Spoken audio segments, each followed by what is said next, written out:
Live and drink, friends. This is going to be by way of our canonical playthrough of Caves of Qud. We're going to make it happen. We're going to be focusing heavily on the plot, the world, the story, you might say. Reading all the texts we can find, reading all the books we can find, reading all the dialogue we can get. Should be a trip. We're not going to be playing totally straight. We've got a few mods installed. Chirpy pigs is no big deal. It just makes slug snouts chirp when they wind up. I'm not sure it works either. Clever girl we might or might not use to control our companions, essentially giving ourselves domination. If that feels fun, we may play with it. Consolidate liquids I actually haven't used yet, but it's out there. Dynamic background color is very pretty. Just changes the color of the tiles in the background at night. And at sunset and sunrise. Free jungle movement I don't think works. Some presets, yeah, but most importantly, a mod that I made myself. The first entry in the Toppled Tilo cantos. A new case for Truekin, called the Skimmer. The cloaked skimmer's light feet played their role in the fall of Dracnarian Tilo in the west, where they leave their prints behind in the salt sands of Qud. Set out with nothing but a pair of anti-gravity boots and your shaken resolve, and redeem this place. So the idea behind him is that I quite like flight. I find that it makes the game play a lot more smoothly. And all mutants, or 2/3 of all mutants, have easy access to flight from the very beginning, but there's no way to do that for Truekin. Of course, I could use it with wishes, I could give myself wings, I could be a mutekin, I could give myself any number of items, but I decided I wanted to be a little bit more integrated and make myself a new case to play with. So here is Toppled Tilo, fallen now, and the Skimmer case. He's got -2 willpower, and he starts with wayfaring in the fasting way. He came from so very far away in fallen Tilo. But he starts with anti-gravity boots and a radio-powered antimatter cell to keep them running. So we're going to run as him. You can see I've got a lot of new castes installed. I think I'm going to go ahead and dump mental stats. We're going to be a gunslinger. All mental stats, I guess. Intellect is a mental stat, but whatever. Will and ego aren't going to make it. And we'll run with night vision as our starting cybernetics. There's a lot of options here. Nerve-packed retina scatters incoming radiation and bends light so the irises turn jade. Oh, really? Glowing green eyes. Let's take a look at our tile. The idea here is you can see the anti-gravity boots he's got on, and there's his tattered cloak wrapped around the shoulder and in front of his right arm. You can see it down behind him as well, dragging behind him. Let's randomize the name. Marak, that's a good one. And Snakelight, that's what I got in my last attempted stream, and I loved him. He did good. We've got another mod that should cause companions to come back to life if they die, so... Now, I often start in the Salt Dunes, but since we begin with Fasting Way and are looking for dialogue, let's start in Joppa, where we can get some. We embark for the Caves of Qud. On the 4th of Uluut, we arrive at the oasis hamlet of Joppa, along the far rim of Mograhi, the great salt desert. All around us, moisture farmers tend to groves of Iridian water vine. Their huts rot from rock salt and brine stalk. On the horizon, Qud's jungles strangle chrome steeples and rusted archways to the earth. Further and beyond, the fabled spindle rises above the fray and pierces the cloud-ribboned sky. What of your artifacts? Make an offering of them. Let's check out the cat first thing. Tesiphus. One star-ribboned night, a ray cat crossed the marshy loam and wandered into Joppa. The watervine farmers, wakened by the joyful cries of a small girl, gathered around to revel at the favorable omen and extol the generosity of the beetle moon. Since then, Tesiphus has spent his days curled under the shade of brinestock huts and sauntering over dirt paths. So long as he's approached with care, He welcomes the hands of friends and strangers alike. Why so barky? Why so barky? Mehmet greets us at the front of town. He is a wind-carved man with the posture of a vine reaper. His spine is bent to point the bright turquoise of his eyes at the tilling angle. His hips are pushed odd forward with the slumping ease of a stance much more relaxed than his. If it weren't for the salt on his brow and the scarred knuckles, you would see a marble sod perched under a crumbling tomb. Chat with him. A water hand. I live and drink traveler. I'm called Marak. Mehmet, the tongue says. Live and drink, Marak. Can you tell me about your village, Joppa? Water vine farm in the lap of the marsh. You've sucked the moisture out of vine wafer, yeah. We tend the plant here. Oh, can you tell me about your village? I'm in search of work. I have it then. Something's eating our water vine round Beetle Moon. Q says he saw a creature spider-like slinking in the brine, but no cave spider would dare get so near Warden's stomps. I tasted a bit of red fleck in the pool. Shale, like we find in the soil by Red Rock. Hike there, will you? To Red Rock, just about 2 parasangs north of Joppa. Kill the vermin and bring one's corpse back for seeing what it is. Elder will take care to pay you after, Waterhand. I will do as you ask. New quest. What's eating the water vine? I'll take a look at our gear real quick. So we came in with, 2 pistols. That's unusual. That's not how it's set up. It's only set up to get 1 pistol, so he must have randomly spawned with a second one. Sweet. We got 2 pistols to start with. We got some custom anti-gravity boots. I called them skimmers and gave them the nav mod, which boots can't even usually normally host. These scuffed skimmers once kited weightless revolution through the aerostat geomaze of toppled Tilo. Pretty proud of that one. Oh, and our companion, of course. Product out of placement, this strange appliance wanders the wastes. It is called Snakelight, a beacon of aggressive advertisement Hawking wears in the voice of a long-dead manufacturer. Buried alongside Snakelight's creator lies the rationale behind granting machine intelligence to a mechanical worm with an electric torch for a head. Why was it made to be as long as a human child? Was it intended to defend its owner with dispassionate and disproportionate violence? We will never know. It's Snakelight. Mangled text from the remains of his packaging. Call him from anywhere in the house and he'll find you. Snakelight's so clever he can cling to any surface, whether you're reading in bed or repairing the unreadable text. Even control and intensify its light. Warning, do not disable intensity limiter. Snakelight torn away, cause serious disorientation and disrupted vision. This feet torn away, serious burns to the skin. Snakelight is not a toy, and fat torn away cannot be held responsible for misuse. Further safety torn away. It's Snakelight. Chat with me, Snakelight. Every Snakelight is shipped with a random gender that cannot be changed. To determine or consult your manual.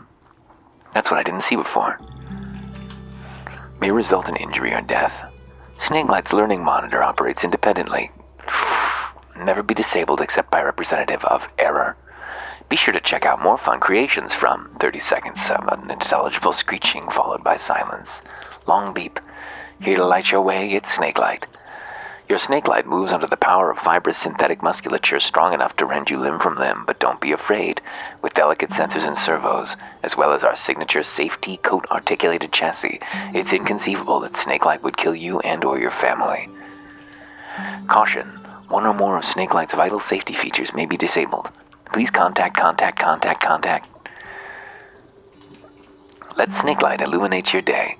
Avoid contact with the safety coat articulated chassis while Snakelight is in motion. We can actually see that if we look at his stuff. His headpiece is the safety lens. That reinforced tetrazino glass Fresnel, better known as safety lens, ensures that Snakelight's energy-efficient illumination does not inflict upon your family the third-degree burns, of which Snakelight is more than capable. Safety coat articulated chassis, we just heard about this one. Snakelight's chassis is a wonder of precision engineering, producing energy-efficient strength for an affordable price. The safety coat on your Snakelight ensures that no harm will come to your family as a result of Snakelight's remarkable strength. So he's wielding 2 cudgels, he has no skills, and relatively low stats. So he's not going to be that great, but he's got light manipulation, which is a handy level 1 skill to have. there is a watervine farmer. That's a unique description.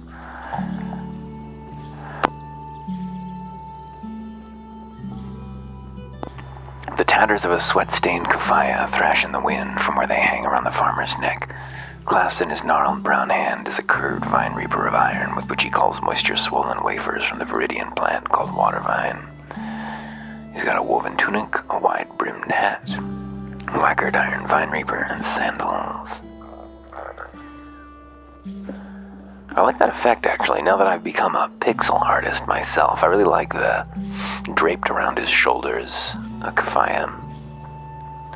That would have been a good way to go with our own tile. I'm not really satisfied with the head on here, and yeah, if we drew a drape around there, maybe it'd look better. I don't know.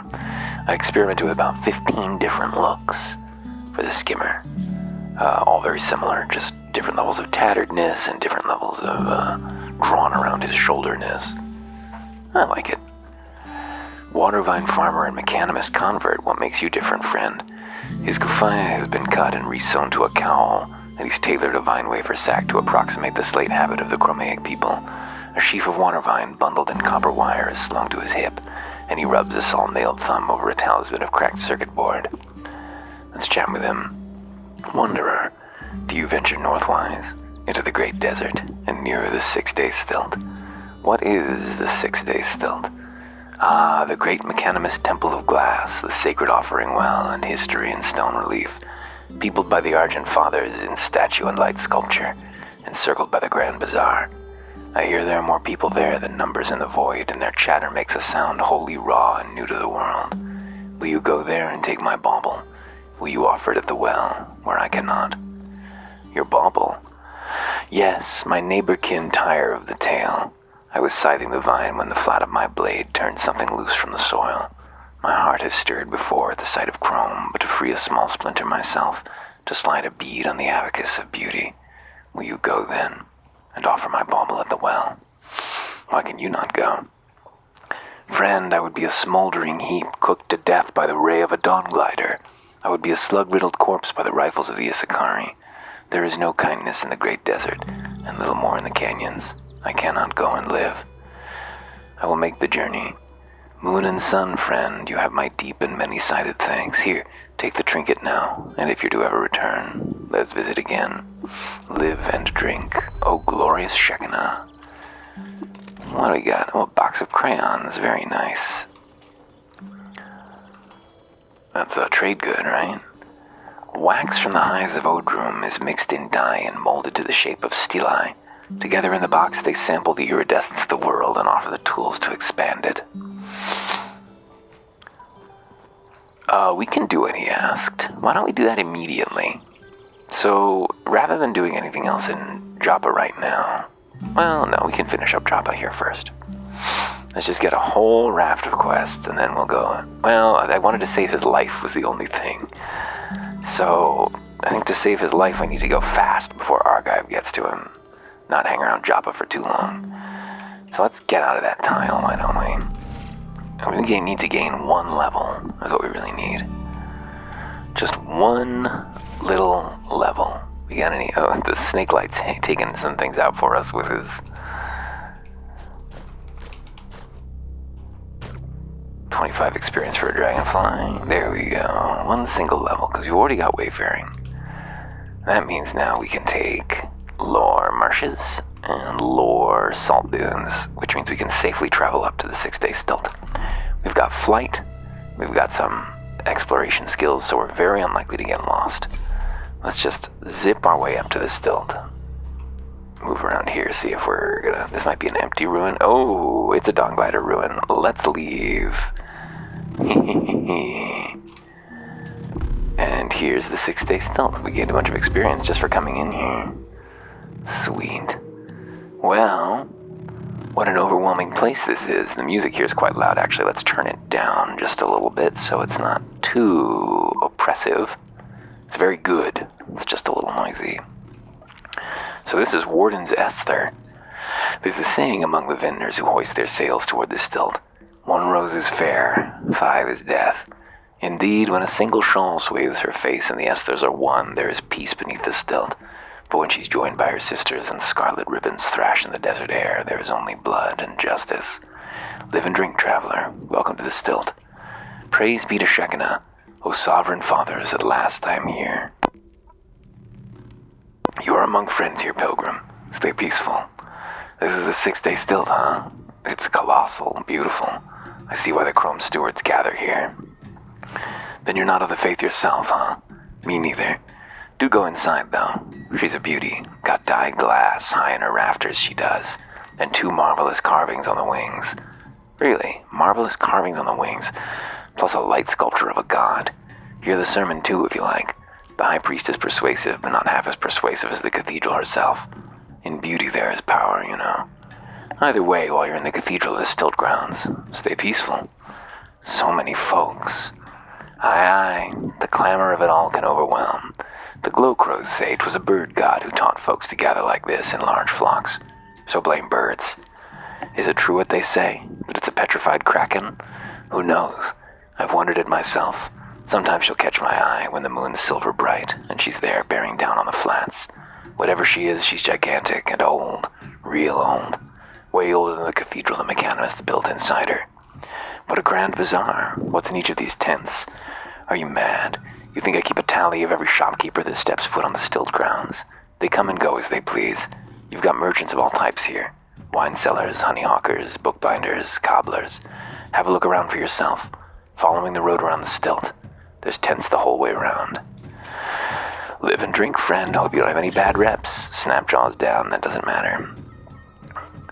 Live and drink, water sib. We would love to recruit Esthers. They are quite powerful. Wet urchin belcher and mechanimist convert. Urchins stick to the scum-slick tissue of a cavernous mouth, while soft rayed fins drag the mammoth fish body across the ground. Okay, there's a lot more to do here, but for now, we did miss a little bit more dialogue, didn't we? We didn't say we've been asked to go to the 6-day stilt. I don't think we'll have the opportunity now, because we're not on the quest anymore. What is this weird artifact? It's a fungicide mine. Can I take it? Can I disarm it? I cannot reach it. Can I disarm it? Yes. Oh, it blew up. Oh well, it would have been good to give to Argive if we'd gotten hold of it.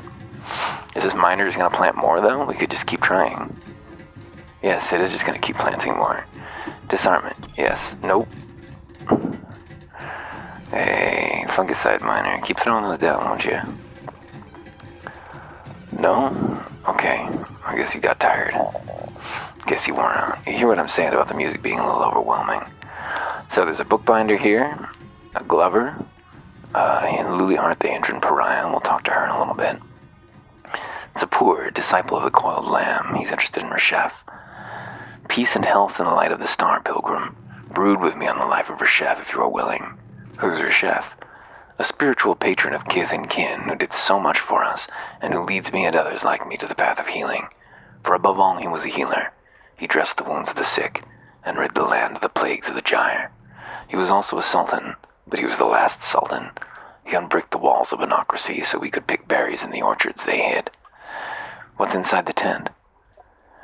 A quiet shrine to the Coiled Lamb, centuries old.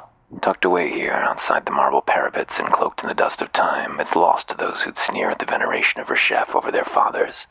Step inside and voice a prayer, if you're willing. I've more to ask.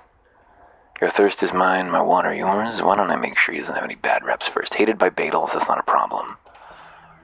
Your thirst is mine. Badals down. Live and drink, friend. Teach me physics, it's useful. And now let's share the one secret to Reshef that we found. We forgot to read this aloud when we found it. In 2BR, the gyre widened, and the second triad of plagues afflicted the land. The legs of kith and kin annealed to iron, darkness bloomed from the earth, and the Svardim blackened the sky. Reshef walked below the chrome arches and healed the sick. Is that what went down? Another level for us. Got anything to trade? Ooh. Some humble pie, some convalescence, and some weird artifacts.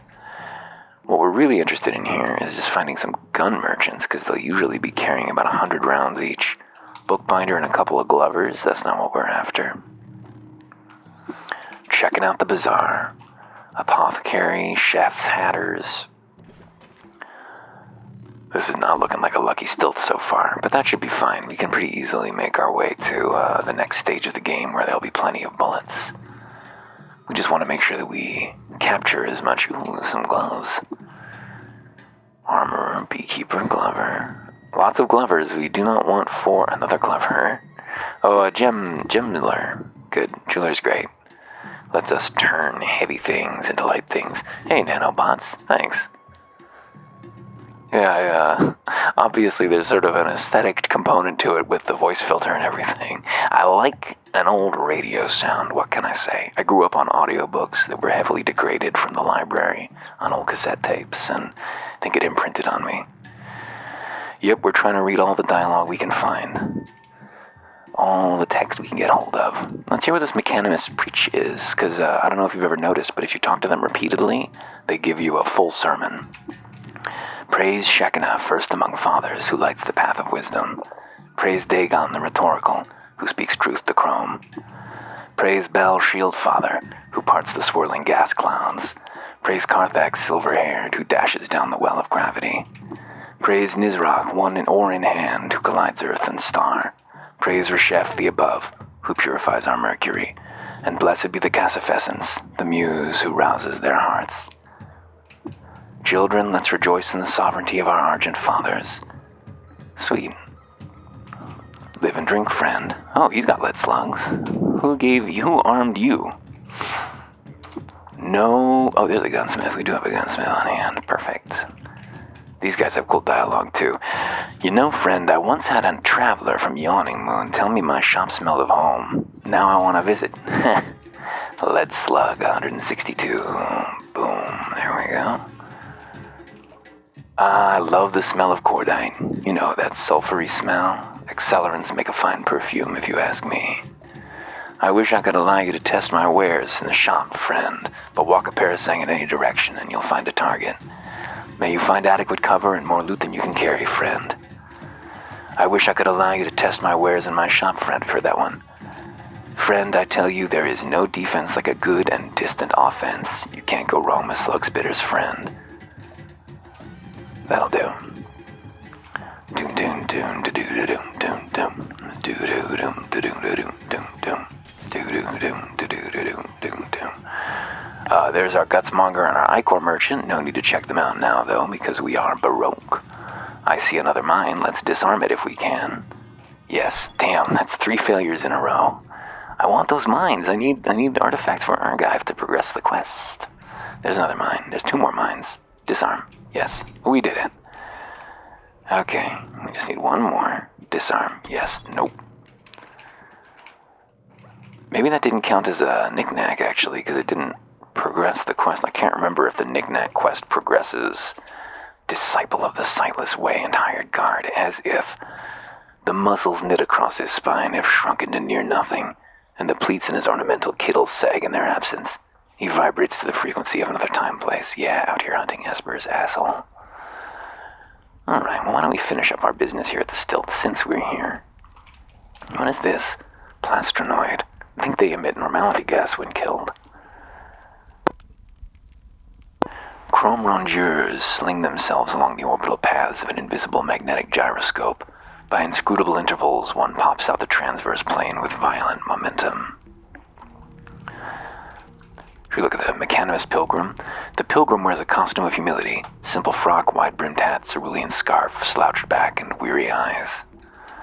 Where's these carvings that was mentioned by the Esthers?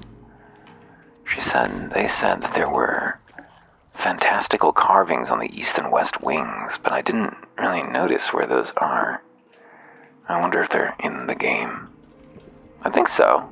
A lot of stuff that gets mentioned like that is. Mechanimist Coroller. These guys have a funny description. Did we read the main mechanimists? No, we didn't. This is good. Register under the falsetto chiming of his corollars. The priest intones verses from the canticles chromaic. Arm gestures of emphasis blow the sleeves of his robe out to great sails, swelling in the ecstatic air. And then the coroller, pistoning hands wave an accompaniment to her falsetto chiming, meant to replicate the sound of star echo grazing the orb of Cassifessence in the pillowy dust of space. I don't know what that would sound like, personally. I think they need to make a sound effect for that one. These guys have a cool description too. Protector of the stilt. A dyad of ladder braids frame her face like the circuit marginalia in the canticle's chromaic. Her broad shoulders and traps bear the imprint signature of plying the soldering beam and aegis, tools of craft that duel as sacred armaments. One rose is fair, but 5 is death. Oh no, the librarian is a twinning lamprey. In the narthex of the stilt, cloistered beneath a marble arch and close to her argent fathers, she muses over a tattered codex. She's safe here, but it wasn't always that way. As a youngling, her own kind understood her little. Only when she was gifted a copy of the Canticle's Chromaic did she learn comfort or mirth or reason. Her journey to the stilt took several years, but now that she's here, Sheba seeks to consolidate all the learning of the ages tucked away in Qud's innumerable chrome nooks. Here she prepares a residence where pilgrims can study the wisdom of others and bring themselves nearer the divinity of the Cassifessence. So she collects books. Live and learn, wanderer. Have you come across any books or scrolls in your travels? Do you care to donate one to the cathedral library? Whenever you return, you may speak to me and read everything you've donated. Where is this library? Oh, we're in but the first phase of its foundation. The church has amassed a splendid collection of scripts through the years. Glorious Shekinah, praise be unto him, gifted us with several caches. The Eremites work day and night reproducing them in the scriptorium, and I've taken it upon myself to beseech travelers, for the rarest finds often come from the least likely places. What use is a library in this salt den, or in the marshes strangled by wild plants and poisoned by the glow? Wouldn't a stash of vine reapers serve us better? You share the pessimism of my kin, and several of the priests as well. My heart hears you, but listen to my words, and maybe you will come to feel as I do. To devalue wisdom is to devalue the Cassifessence. She shines in the void, refracting light, illuminating those around her. So does the written wisdom of our elders. The machinery of chromium is complex in its divinity. Don't we do a disservice to our fathers when we remain ignorant of it, of our past, of our future? Don't we deserve the joy of knowing? Bless Ecclestott II, first child, for he believes as I do. I will donate a book. I have no book. She's useful. Let's throw our thing in. It doesn't actually matter if you do this, but, I don't think we talked to Argive, so of course we don't have the quest completion when we get an artifact. What am I talking about? It all blends together playing so much Qud. It's Ecclestott II, High Priest of the Stilt. The Ananias is robed in flowing machinic regalia. He is the voice of Shekinah, and so he wields the charm of words to give depth cues to the shape of the Cassifessence, and repeats the story of the fathers who transited her from the ideal to the material. As crownhead of the White Dunes Sea, he leads the high priests in tracing the circuit diagrams of the second canticles, and moderates their hermeneutic divisions. Perfect. He also gives a speech, but it's also not very interesting. Oops, didn't mean to do that. Okay, he didn't have any bad reps. Whew. Yeah, take these Forgotten Ruins. It's really easy to get a bunch of rep out of the Economists, because you just come and dump some artifacts down this hole. They love it, and they love you for it. Up here are the objects of their worship, although there are 2 of Shekinah, as you may see. Statue of Nisroch. Nisroch the Star Mason is depicted here straddling the earth with his mighty legs. He dons his favorite sash, whose folds are exquisitely worked in gold. The statue of Bel wears its tremendous weight in polished marble. He wields his epical aegis, storied for obstructing a swirling gas cloud in the starry dawn. We've heard that one mentioned already, actually. Dagon the Orator domineers the West Apse with his brazen pose. His golden coronet shines splendidly in the fire's shine. Statue of Shekinah. Here Shekinah has been sculpted into permanence with magnificent cerulean marble. His body is chiseled to blessed perfection. His golden diadem crowns him father among fathers. Carthax the athlete is depicted here mid-stride. His glistening silver hair is tied behind his head in astral tradition as he vaults through the firmament. Reshaf, who's called the Above, lifts an enigmatic finger to heal the wounds of the sick. And the hologram of Shekinah. Glorious Shekinah, Argent Adonis and First Father, poses in luminous mummery. With the stature of the ageless stars fixed and permanent, he apprises the temple erected in his honor and cocks his head in approval. Befitting the memory of his union with the Cassifessence, he clothes his manifestation in cerulean shades, forsaking the viridians and russets of lowly plants and clay earth. They do love Shekinah around here. They just want to see him more. We gotta count our Shekinahs when we got them. They're very into him, and will shout about him when you talk to them. They have borne the weight of this earth and 1,000 others. Oops, didn't mean to do the water ritual again. Their shoulders are the shoulders of titans. Theirs are the hearts of krakens, and oh, their hearts are full. 'Twas not always so. Nay, in the waking dawn of days they roamed the universe with inert hearts. And as a dust urchin roams the winding canyons, as you roam the caves of Qud, burdened by guilt and complexity, pay homage, Lightseeker, make an offering at the well. Fill your heart with the love of the Cassifessence as our fathers once did. In the name of Nizrach, honor thy well. In the name of Bel, rain your allies down the heart of the stilt. In the name of Dagon, speak Chrome's prayer and unholster your light rods. In the name of Carthax, vault your artifacts into the sacred portal. In the name of Reshef, cleanse them of your flesh. In the name of Shekinah, free them, and free yourself. May the ground shake, but the sixth-day stilt never tumble. Come, be with friends. Share your life in simple peace. That's it, we did it. We read the whole thing, I think. Have you heard the vote of Shekinah? Do you bear his tidings in your heart? Then come share this peaceful space. Unburden yourself from the weight of the chrome guilt. I am his voice, and I shall speak his words to you. Here they are, our argent fathers. They are the great sculptors. They wrought our metallic homes. We are forever in their debt. Repay that debt, Lightseeker. Offer your chrome to Shekinah. Let your possessions be reclaimed by the plasmatic core and make a joyful noise unto Shekinah. He is your argent father. They are your argent fathers. They have borne the weight of this earth and 1,000 others. There we go, we made it around. There's the shoulders of titans. Okay, so I think that's about it for the stilt. So let's sprint back to Jabba now as fast as we can and see if we can talk to that poor fool again before he's murdered by Argive. Legendary Isakari Raider. Let's get out of here. Those are dangerous places. There's a lot of people with guns. We don't have the armor for that. No thank you. Is our boy still alive? He is. He lives yet. Wake up, please. I have news for you. Marak, live and drink, pilgrim. I have visited the sixth-day stilt. Ah, tell me, friend, was it the picture of wonder as I see it in my mind's eye? Were you beauty struck by its truths? Truly breathtaking. How the glass glittered in the sun. So it's true. O argent fathers, how far-reaching your works. And my trinket, did you cast it into the sacred well? So we could say, no, I took it apart, I sold it or something. I'm saying I did, of course. Moon and sun, the argent fathers bless us. Our paths are chromed and glistering. You have my thanks, friend. Bel shield you. And you as well. We should actually check in here. Oh, he's coming in here. Damn it.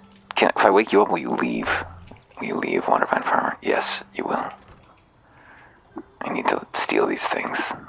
Yes, I do. Give me the artifact. It's a poison gas grenade. Perfect. It's pretty good. Yeah, pretty heady. Did you see my attempt to emulate it earlier? So this is a custom kith that I'm playing here.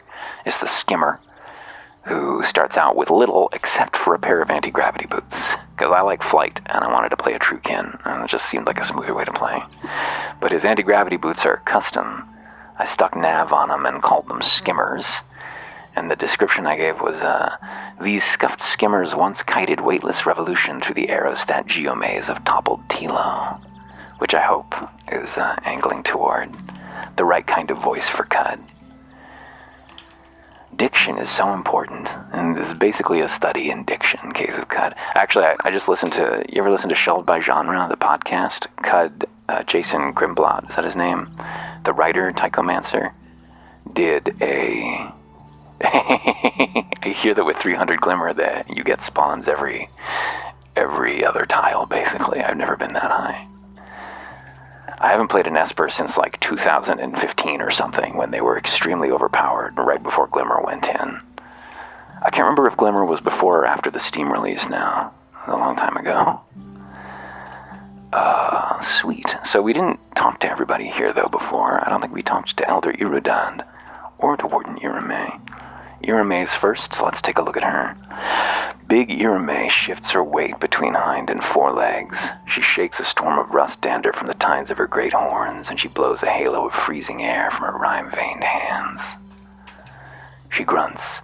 Mehmet has bade me travel to Red Rock, up north and far. See them baboons you put one's light out for me. Who are you?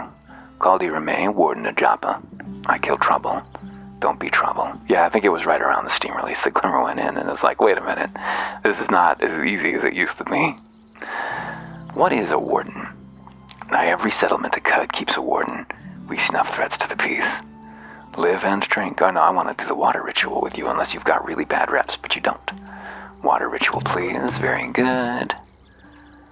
I don't want your secrets. I want warden's reps so I can recruit Esthers. Elder Irudad. A warm smile spreads over an old face freckled by time and a million crumbs of salt. He shrinks under a hunched back and drums the ground beneath him with a short and barb-crowned tail. A second pair of arms rise over the slumps of his shoulders, where hands meet and fingers lace to form another face, this one vacant and prehistoric, no mouth, and eyes desert white. Friend, he smiles. Live and drink. Come in. Come sit neath the cool shade. Cross a pillow there, and welcome to Joppa. You may drink of our fresh water too, and quench your thirst. What is this place, Joppa? This, the oasis hamlet. Neath the shelf of the world, a million breaths of salt the wind heaves over the great salt desert Mograi, and to the east, the rotting jungles of Qud. Here in the crack between the two, a water vine can grow, and we grow it. Friend, can you tell me about Qud? There. Land slopes up and is toothed in chrome steeples, ageless things, looming over the old earth tunnels, pillowed in rotting jungle and fungus groves, and broken against the mounts of the north they are in the shadow of the spindle.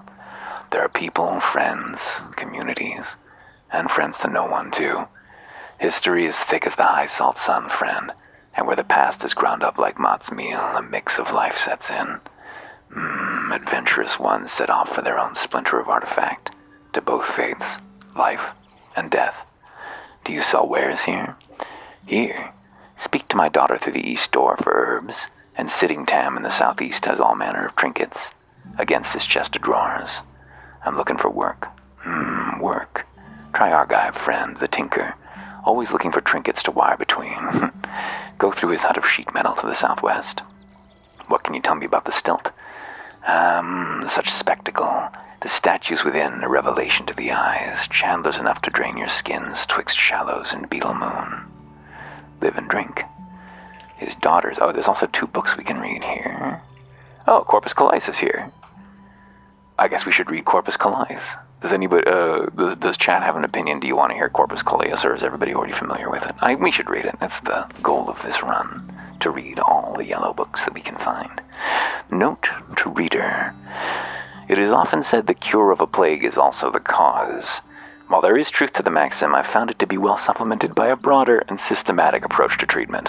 The following is a record of known afflictions, their symptoms, and remedies, which I've compiled from the logs and personal notes I authored during the course of my 40-year tenure as physician and apothecary to the farmstead of Cardis. Abboturium of the neighboring monastery of the illustrious Heart of Chrome has agreed to instruct the monks of the scriptorium to reproduce this text for posterity. The reader who finds in use in these notes is indebted to him. Beniyayut Iyam, Cardis, 56YK. On Iron Shank, the leg bones of patients stricken with this disease of unknown origin remain in a state of perpetual calcification. The afflicted patient will complain of aching joints and restricted movement as the rate of bone growth accelerates. Once the disease is fully blown, the bones will harden and grow at an advanced rate. The untreated patient will suffer increasingly restricted movement until the bones are fused together at the hip, knee, and ankle joints, and the patient is rendered immobile. The process takes between 1 and 2 weeks. Iron Shank may be suppressed in its early stages with common remedies such as yuckweed or honey, though the more potent elixirs of the eaters are preferable where available. Once the disease is fully blown and the patient begins to lose mobility, gel made from desalinated amoeba slime is the only effective treatment I've discovered. The patient should be administered a draft composed of 1 gram of gel and 1 gram of sap every day until the leg joints regain their full range of motion. On monochrome, Carried by the addy bug of the spindle-shaded Musa Grove, monochrome is an affliction of the eye that renders the diseased incapable of seeing color. Onset is characterized by the blurring of vision over several days, followed by the complete loss of chromatic perception. Honey and yuckweed are sometimes effective at halting the color blindness. To cure the affliction once color sight is lost, though, the patient must ingest 1 dram of unadulterated cider and immediately subject themselves to the detonation of a flashbang grenade. Somehow the vision scrambling effect resets the victim's perceptors, and color sight is restored.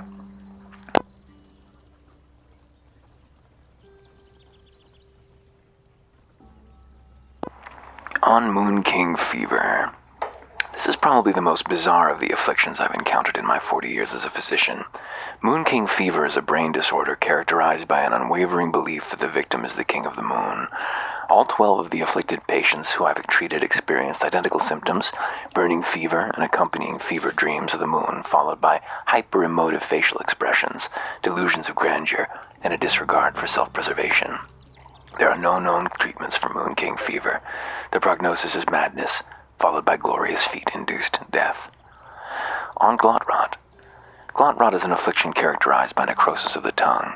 Judging by evidence gathered from my patients' accounts, I place the disease's origin within the caverns of Golgotha, where victims most likely contracted it from the putrid spawn of Agilgot. The afflicted patient will complain of soreness in the throat as the tongue tissues begin to swell.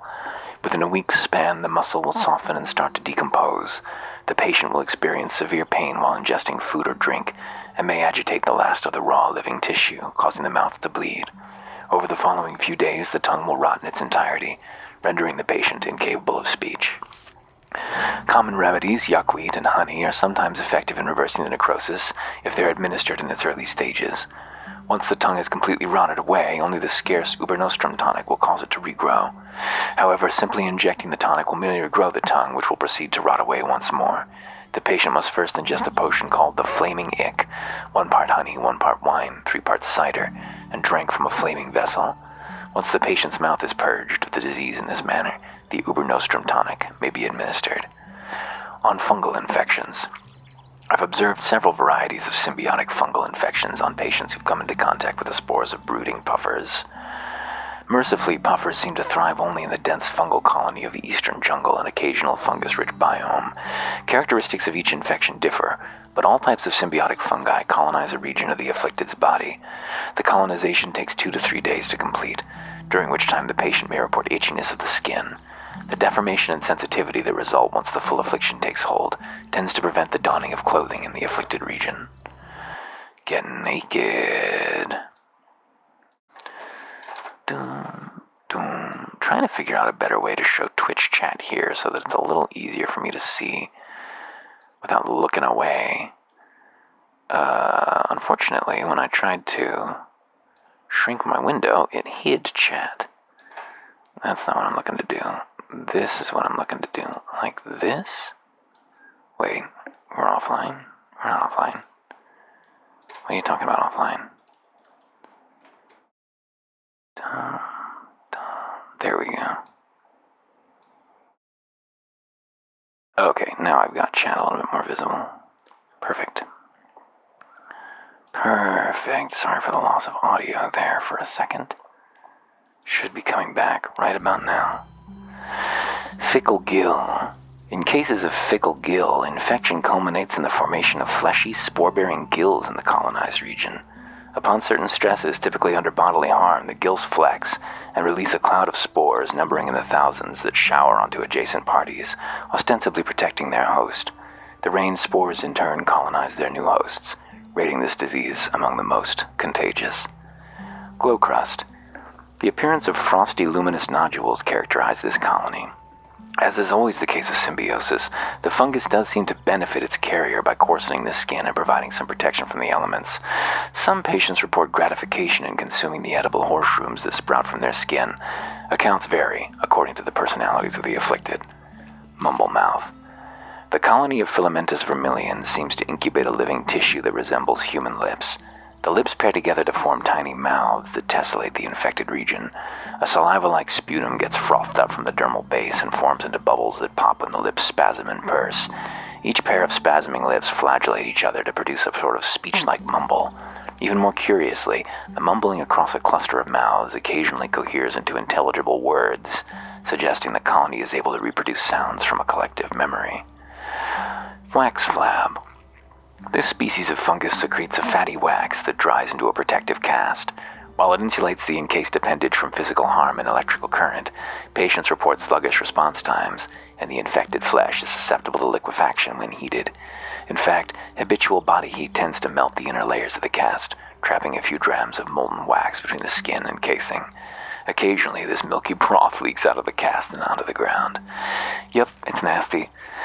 The treatment regimen for all fungal infections is the same. This is the important part. First, an antifungal cream must be concocted from gel, desalinated slime, and honey. The patient then consumes a raw knollworm corpse to stimulate intestinal immunity. Within 2 hours of ingesting the corpse, use a spray bottle to apply 1 dram of the concoction to the infected skin. So if we find a knollworm, let's save it. And we've got 2 histories of my bones insocculate. If light appears, its antecedent has been cut and bundled. History of Joppa, Volume 1. In the mystic air of jeweled dusk, a circle of farmers clasped hands and sheathed a vine reaper in the moistened soil. From then on, the villagers of Joppa were known as the people of the vine. Since the first festival of Udyara-Ux, the villagers of Joppa have feasted on warm apple mots. 2 secrets. Nice. Let's talk to his daughter. Let's look at his daughter. Sharp jade eyes are crow-worn to late middle age, and her lips are scarred with gas burns. Climbing over her back and neck are the jeweled segments of a great spiral tail and stinger. A bead of smoking gut juice gleams on the tip. Ah, there is a new face. I am Nimaruda, town apothecary. If your feet point to Qud, you'll need some of my wares before you go. What wares do you offer?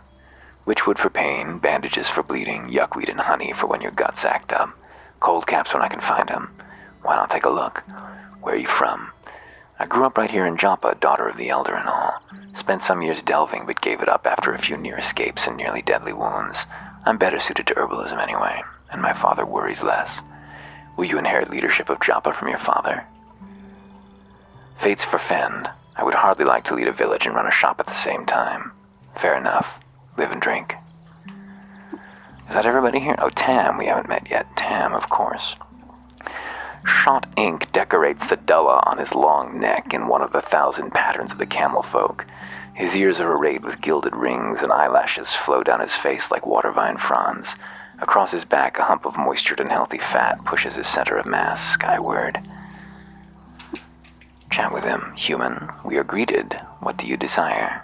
I am Marak. Who are you?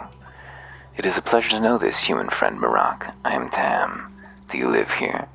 Joppa is my home, yes. I walked Mograhi in the caravans of my brethren in the Saltback, but upon meeting Elder Irudad, knew at once to settle down here. You will understand, friend human, if you speak to him. What kind of creature are you? I am Dromad, human friend. Some say Saltstrider. Do you know this? I do. My people have walked the salt for thousands of years, meeting every creature that lives and thinks. From Pale Sea to the marsh of Joppa, and under the hanging hills, our chests are drawn. Doom, doom. Shrine to Reshef, the last sultan. In 3 AR, Reshef cleansed the marshlands of the plagues of the gyre and taught Abram to sow water vine along its fertile tracks. Oh, that's just some randomized history. I guess we didn't auto-explore here, because we didn't want to take too many steps to risk our mechanimist friend being obliterated by Argive before we were done with him. Speaking of Argive, let's meet the crotchety old coot. His mushroom cloud of beard hair is powdered with all the abrasions of the trash sea. White lime, red iron, gold filament, opalescent shavings of the plastic glomerate. Chrome joints and pieces of scrap crystal are hooked to pockets lining his torso, and one of his bushy eyebrows is perpetually cocked, though whether that's a symptom of an insatiable curiosity or forehead mutation is unknown. Exceeding mass thresholds, perhaps a ganglionic teleprojector fitted with suspensors. Oh, I didn't notice you there. That's because I was ignoring you. Waste heat from the thermocask, or centrifugal extraction to the P density of sunslag, or unexpected deviation from the Planck constant. Must you bother me? What are you, some sort of water freak, faunder-eyed pilgrim, arconaut? Make yourself useful and fetch me a knick-knack from one of the caves, then. I may reward you. Where can I find a cave? There are caves everywhere, you dolt. Scoop the surface of the marsh, or head on east to the rust wells, or wander into the desert for all I care. I'll return with your knick-knack. We've got knick-knacks to spare. Yeah. Are you a useful one after all? Go fetch me another knick-knack. Here's your knick-knack. Give artifact. He whistles. Impressive, you. Maybe you're fit to poke around my workshop and swap scrap with me. I have been wanting another apprentice, so unfortunate about scrap, what with the disembowelment and all. Take a seat there. He raises both eyebrows. Now, to screw the nut on the bolt with an explanation. I'm on the cusp, you see. A grand discovery. The weird wire conduit is near assembled, and once it is, we'll be able to chat with anyone, in instant time. From here to Eid Freehold. But before I can finish, I need wire. As much as you can find, at least 200 feet. You should be able to scavenge it from the rust wells. I'll fetch you your wire. We receive a new quest. Weird wire conduit, Eureka. One moment here. Boom. Boom.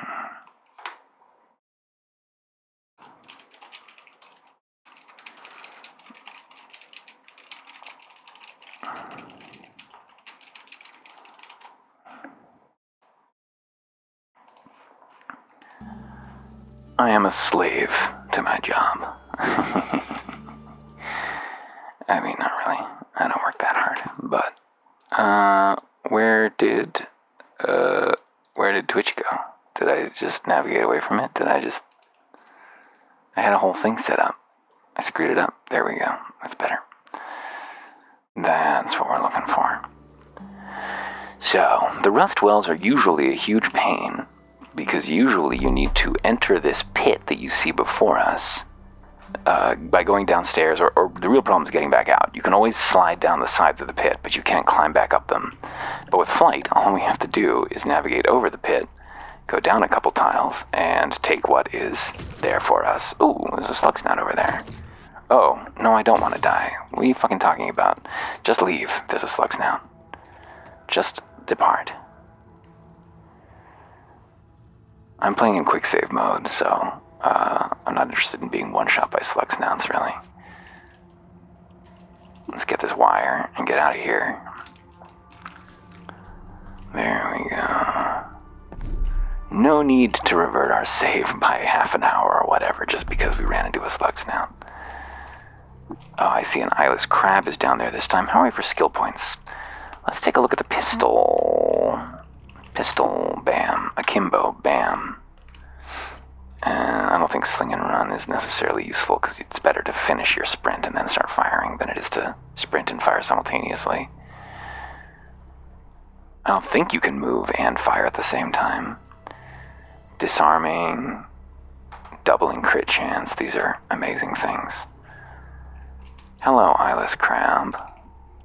Oh, I don't even need to land to pick up the wire. Okay, well that makes this extremely easy. That's all the wire we needed. Let's check out the other one, though, in case there's a loot in the bottom of the well. There is not. There's just a crab. Maybe there's a crab and loot. Copper nuggets, which we don't need to land to pick up again. Sweet. Well, that was easier than usual. Not getting any of our shit rusted by kudzu. It was very welcome.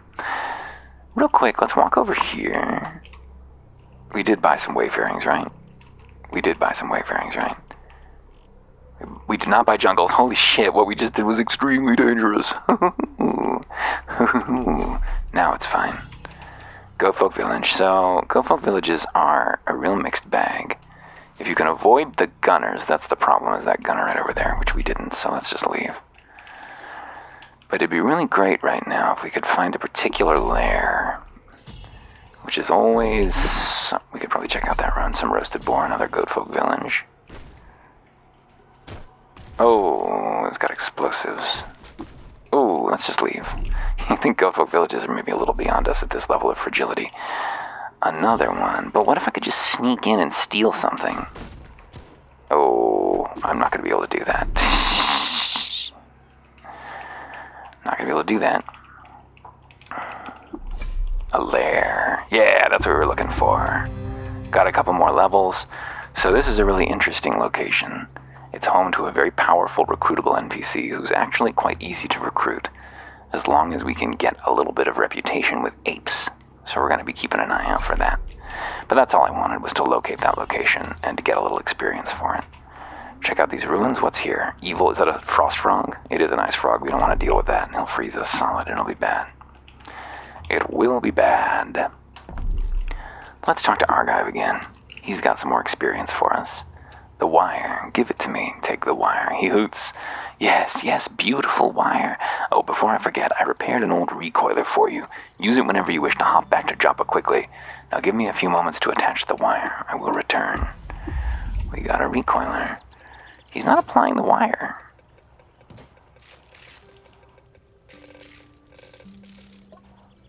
It's working. Genius. Noise in the static. I hear it. What's this? What is that? Wait, it's repeating itself. He mumbles to himself for several minutes. Apprentice, come, here. Something strange is occurring. The conduit is picking up a signal, some sort of repeating transmission. I cannot decipher it, though. I lack cryptogull eggs and, well, never you mind. I have a great task for you, apprentice. Do you accept it? Yes. You must seek out Barathrum the Old, the eldest and wisest tinker alive. He lives with his followers, the Barathrumites, under the Arch of Gritgate to the northeast, in the jungle-stained ruins of Qud, strangled ruins of Qud. He will know what to make of the signal. Who are these Barathrumites? Disciples of Barathrum, mostly Urshib like their mentor, quilled albino bears who prefer their candle-dim caves to the sun-salted surface of the jungle. 1,000 years ago, Barathrum and his kin crossed the home delta into the rusting heart of Qud. He spent centuries peeling the chrome shells off Time's artifacts in his workshop. If he cannot decipher the signal, no one can. I accept the task, Argive. Splendid. Perfect. Let me record the signal to disk, which you'll need to guard with your life, I'm afraid. I'll rig up a droid scrambler for you, too. You see, the Barathrumites have programmed a troop of way droids to guard the approach to Gritgate. With a scrambler, you needn't worry about them. Wait there. He mumbles to himself for several minutes. Here you are. Now go. Off with you. May you live long enough to do my bidding. Away. Away. Give me just a moment.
Speaking of ruined recordings, let's turn the music back up.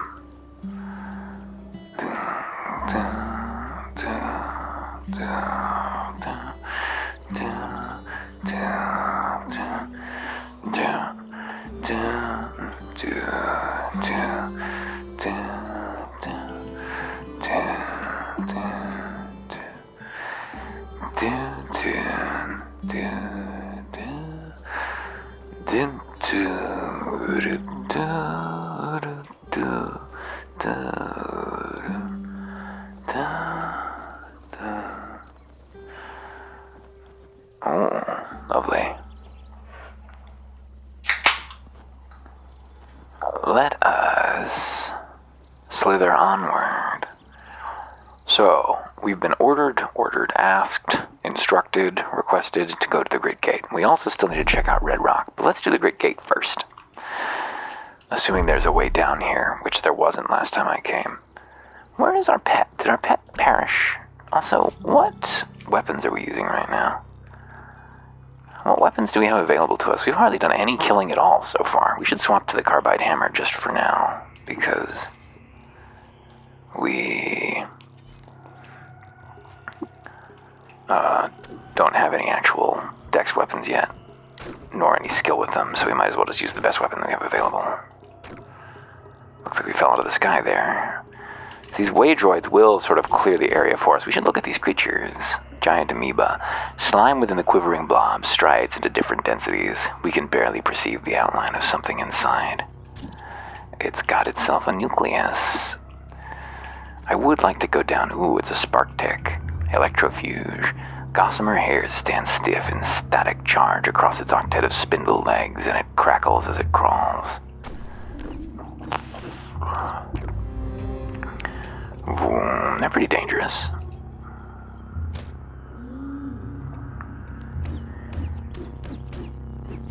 Oh, eyeless crab might be a problem. I don't know if we can penetrate its armor. Maybe we can with this hammer.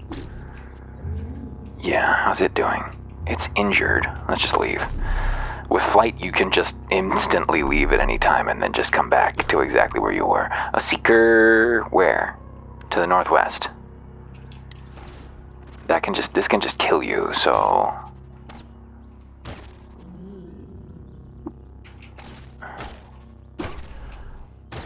Okay, let's fly, and let's leave. Whew! Got the seeker down, though. No burrowing through my brain, please. The waydroids cleaned up in my absence. Very good. Actually, these mirthworms are worth a fair amount of experience at this level, so let's just clear them out. Come on over, mirthworms. I'll stop flying so you can reach me. 70 experience each? For nothing? I'll take it. The waydroids are stealing that from me. Oh, we should look at the mirthworm, though. Glistening barrels of silvery worm stuff shudder and tear into, pause, and then excrete the process all over again. Whoops. Creatures. More mirthworms. Let's take a rest. Here's the centipede. Chittering legs and the high dozens figure S swerve its shining trunk like the spine of a gigantic hominid. Unpleasant.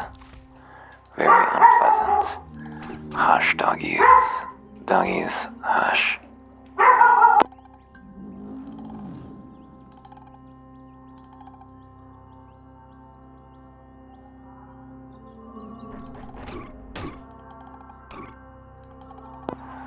Well, I don't know if the dog barking is reaching the stream or not, but it's definitely disturbing me. Is this just another... Oh, this is a spark tick. Its sensory palps crackle and pop off of moontime, and its 6 legs flare with sparklight. The bug caroms from spot to spot, galvanized by raw biocurrent. Why are there 2 different electric bugs at the same enemy tier? I don't understand. Oh, is this a nullworm? There's a quillipede. A Chiliad chitter-totters bug crawl the S-shaped life thing across the ground. Its chitin discs sharpened to quill points in tufts along its back, outnumbering even its legs by hundreds.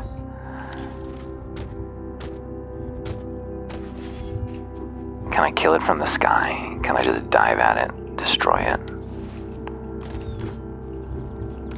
Oh, maybe? Maybe not. I can definitely shoot it to death. There we go.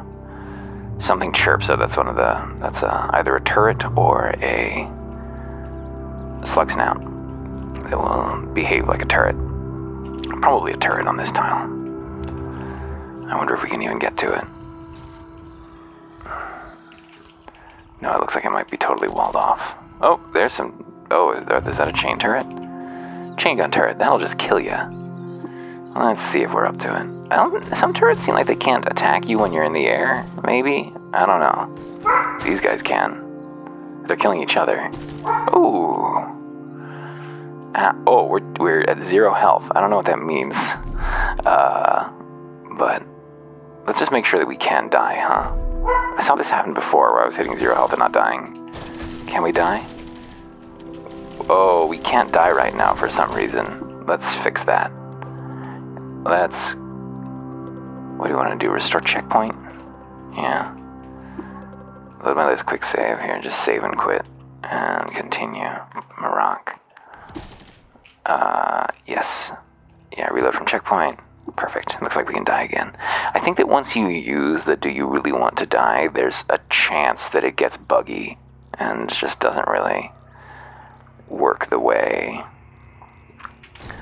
that you would expect. I mean, it just leaves you immortal, unfortunately, which is not really what I want. I don't want to be indestructible. I just want unlimited tries. Got it. Spark tick.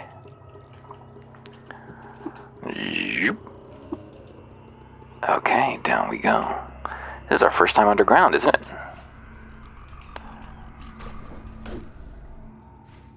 Let the way droids deal with it. They're doing a good job. I don't have any armor yet. There's no armorer here even. And also I have no anything to sell. So I don't know if I like this nullworm walking toward me this way, this quill beast, quillipede. Oh, I don't like it. Oh, it died. Okay, but we didn't get experience for it.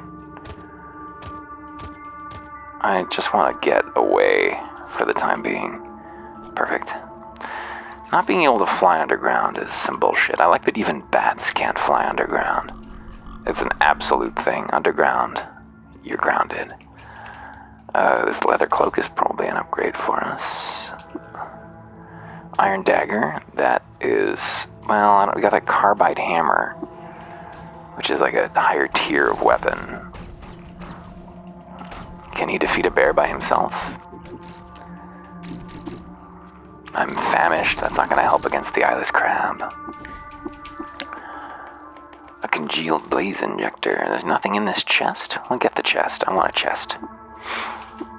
I'm going to want a chest soon. Head down. This is a little busy.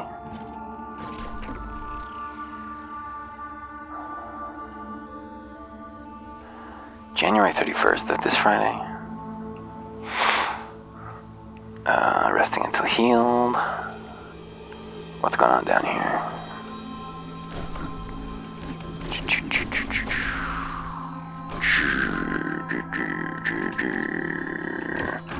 Mirthworms. Oh no. What's going on there? Somebody with a mutation? Oh, is that a legendary mirthworm? No, just a bloody mirthworm.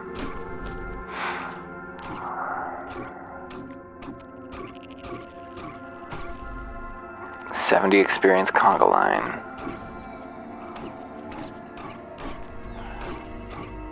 Sometimes Qud is a little bit silly. Such as sometimes, though. Sometimes it's very serious, and we take it very seriously. Sometimes, oh, it's a Pootis asshole. What's he doing down here? Does he think he's gonna walk away? Does this Pootis asshole think he's gonna walk away? Did the way droids kill him? I hope they did. Seemed like he wasn't hostile to me. Hey, he dropped steel plate mail. Oh, sweet. We can't wear the boots, of course, because we have magical boots. Not magic, but good boots. Give me his shield, too. Nice. Oh, that was clutch. That was what we were looking for. Bunch of armor for free. I see a rubber plant. Should we read the description of our armor that we just found? Cane beat steel is shaped to the pectoral loons and stitched to an undergarment of padded goat leather. How about the carbide hammer? The shaft widens to a rigid polygon of azure metal. Nicks and scores tally on its surface. A shroud of goat leather is circle-stained by the acids of time.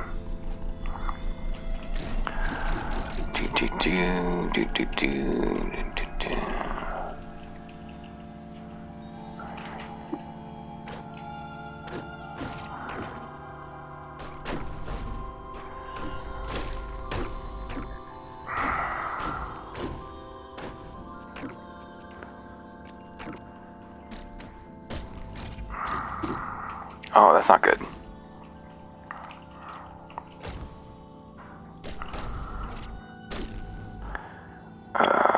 Oh, no experience. Thanks, way droids. Thanks for saving my life, I guess. Mine wafer. Look at all these way droids, and they want more? Salve injector. Flaming steel battle axe, nice. No salvo.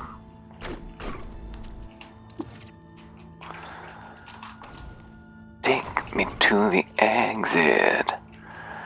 Drop me in the bathroom. Drop me with the tinkers. Take me to the grid gate. Take me to the grid gate. Drop me with the tinkers. Be gone, wayfarer. This is no place for you. Wait, my name is Marank. I bring a message from Argive of Joppa. We've completed the quest, a canticle for bathroom. A slot opens from the center of the door and a metal tray slides out. Place the disc in it. Several minutes pass. So it seems that you are indeed Argive's apprentice. He wishes you to study with us. Unfortunately, we require more than a willing spirit. Qud is not Joppa. You will need to prove your worth, that you might not waste our time and efforts. Travel to the great cavern Golgotha to the north. Within its halls you will find a cache of dysfunctional way droids. Recover one, repair it, and return here. If we are satisfied with your work, you will be admitted to our order. Otherwise, you will not be. Do you accept this arrangement? Oops, I screwed up my Twitch chat again. God damn it, this makes this very hard to do. Oh no. It's not really Twitch that makes it hard to do, although Twitch isn't helping. It's mostly Chrome that's making it hard to do, because I'm just trying to tweak the size of this window. Shrink down OBS a little bit. OBS only gets so small, I guess I can put it off the side of the screen.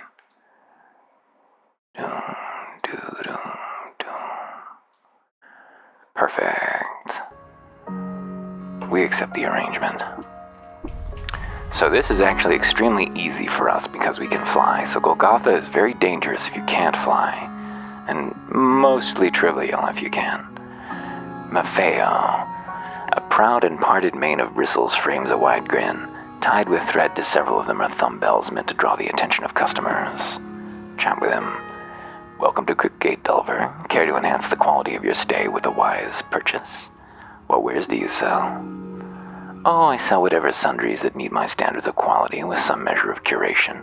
I try to ensure that my shelves carry a bit of many things, but you can count on finding more than enough ammunition and a few recoilers that can lead you back here in difficult times. If you have anything in need of identification or repair, I can take care of that for you for a few drams as well. I have been tasked. What is this place? Why, this place is Crickgate. Oh, the vaulted halls, the glint of chrome, the gentle hum of chain turret emplacements. There's nowhere like Crickgate in the whole of Qud, friend. I've journeyed in my comparatively short time, but I always return here. The very air buzzes with knowledge, as well as quite a few other things. What kind of creature are you? We are called Urshib, friend. Our kind are smarter than the average bear, sharper too, and a bit more handy. I have been tasked to travel to Golgotha. My condolences to your sense of smell, friend. Golgotha is an execrable place in more ways than one, and I would advise you not to visit without a healthy stock of yuckweed and honey. If you can cook, a meal with yuckweed may banish a disease before it comes into its own. Bring salves or herberries too, and mind your feet in the cloaca. Now give me 1,000 lead slugs. Oh, the nylon body pack would be super sweet to get as well. I wonder if we can afford it. Probably not. We're not. Yeah, probably not. We haven't really done any killing yet. Here are these shotgun shells. 54 drams of water for... 54, really, for his bullets? Oh, no, that's for the... Yeah, just for his bullets, it's 54 drams. Damn. I guess lots of bullets do have some value. Let's just sell off all of our scrap. The shield, of course. Oh, that's good. 2 toolkits that can go. We're a little low on water, actually. Let's get rid of a copper nugget. Get a little bit more water to actually carry. It's not good to carry water if you can avoid it, but... Oh, we had a lot of lead slugs already. Huh, we must have... Maybe the squire had a bunch on him. Steel gauntlets. I would love that. It'll have to wait until we have something, because we've not done any actual, fighting yet. But now we're prepared to. Alright, now we can. Now we have a bunch of bullets, we've got akimbo, we are basically ready to start fighting. So why don't we go explore a little bit, if that sounds okay. Although let's make sure we bought more wilderness lures, because fuck getting lost. Take them all.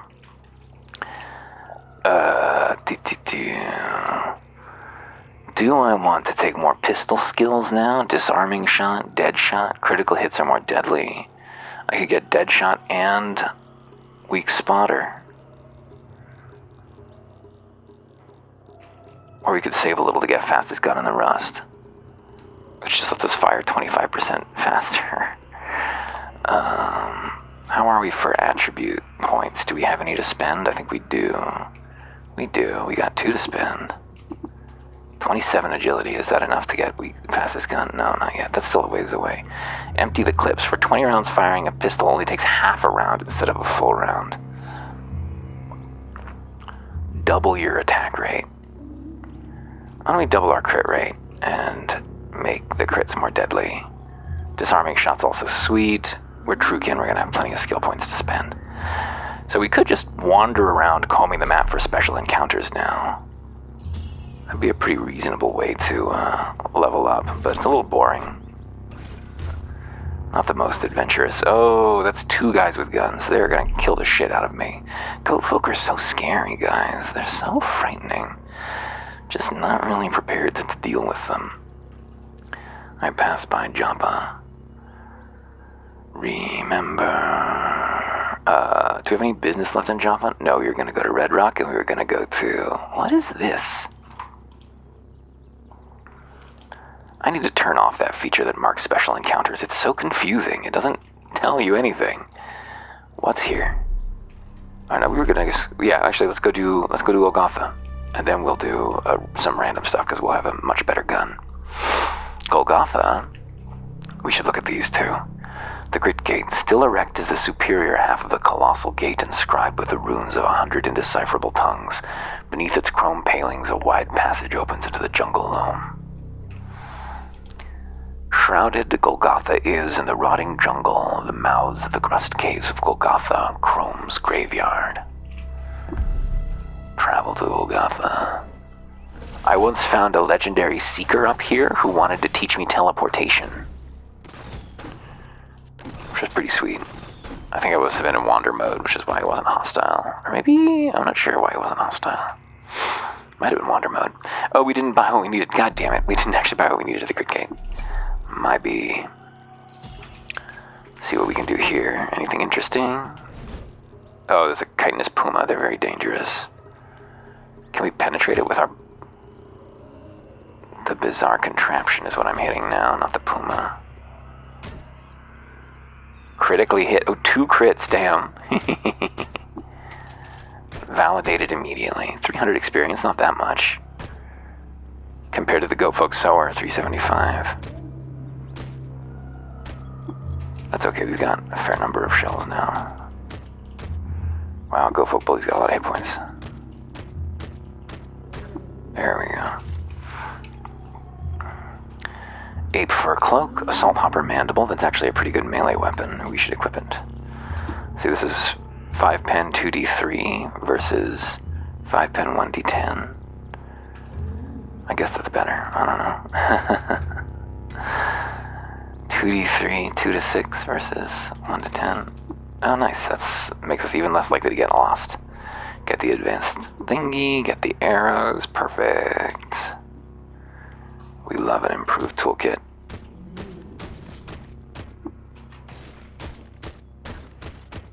Just shooting from the air, don't mind me. Well, they're in my way. Oh, another puma.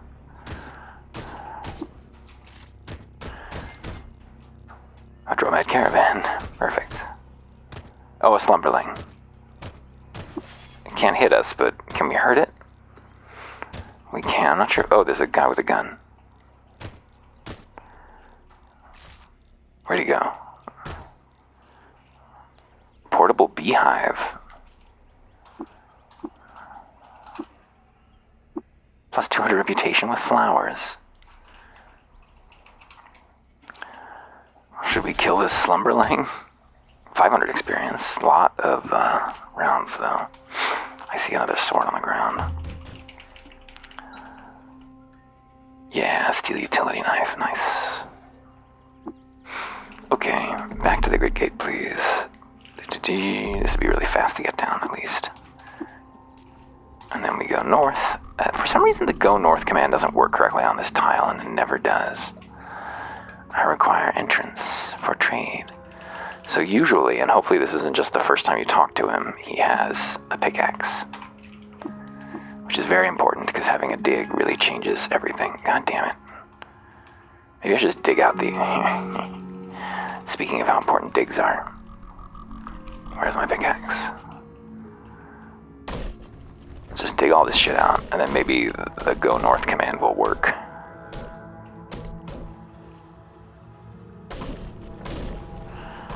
We can just dig our way into the grid gate here and interface with the Barathromites directly if we wanted to. Oh, this is gonna take a while. This isn't... Hey, oh, it's Bisexual Deliverer. Best views on Bot Power Online. NTR, huh?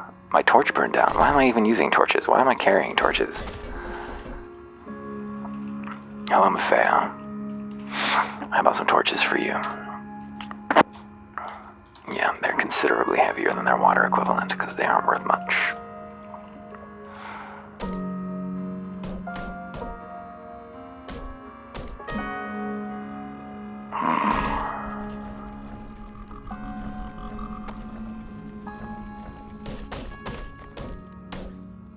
I cleared it all out. I made it good. I got hungry from all the digging. We'll see if that helps. It may not. Seems like it did, though. Seems like maybe it did. Okay, so we got our dig now, which means we can do Golgotha real quick. I'm too famished to travel long distances. I'll have to really quickly eat something. Let's start flying again. And let's head over to Golgotha. So we're just going to dig through this wall over here. There's 3 ways down, sometimes 4. And they go to different locations. Maybe there's always 4 ways down. They go to different kind of known locations, and most of them are bad, and will get you infected with stuff. No, I don't want to fall, I want to fly. I can just fly down this elevator shaft. This isn't completely safe, actually. Pow. I return to the ground. I can't fly underground. Whoops. Hang on. Did I save? Yes, good. Apparently I can't interrupt my descent. I have to make it in one swoop, so to speak. Oh, this is interesting. Usually this is an enclosed chamber. Don't hit me. Oh, I got hit. We should be more careful than that. Hang on. We don't want Cloud Rot. It would be a pain to cure. I guess we could. I've never really done it before. Where is that black ooze? There it is. They're pretty fragile. Not too hard to destroy. Just need to get an eye on them before they're in melee range. Oh no, sewage eel. They can rust your stuff. Oh, in my last run I got all this positive rep with fish. We should see if we can find some... Oh! Uh-oh. Uh-oh. I just fell down a level. Well, damn it. Hang on. That's going to be really hard to reverse. Just trying to get through here real quick. We're not really letting the chips fall where they may at this point. I apologize. Oh. Miss. Got it. I don't think we got. Control E, no active effects. Throw a save, huh? Oh, cybernetics chip wedge. Nice. That'll let us install more cybernetics. There's what we came for, a way droid. Oops. Boom. We're so low level while doing this that we're actually going to get some special dialogue. And we take the elevator back up, and we are done. Why am I blinking? Oh, I'm acidic. I should clean myself off. I bet that's bad for me. I wonder if it's eating away at my armor or something. Pour it on myself. 1 dram. Does that help? Or am I still acidic? He's acidic. Clean with some water, won't you? No. Can I clean myself? I can clean. With some fresh water. Yes, that canteen is not owned by you. I stole it from Joppa long ago. Alright, so we got the way droid that they asked for. Here's another goddamn goat folk village. They're so tempting.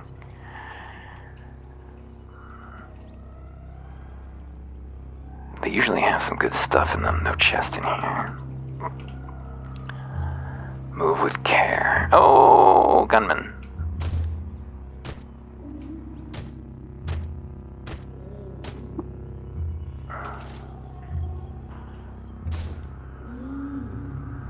Oops. Whoa. Okay. Well, the goat folk sower just killed them all. Light obfuscating lens? A torso-length lens haloed in refraction waves is suspended in mid-air. Excuse me? Is it a floating nearby item?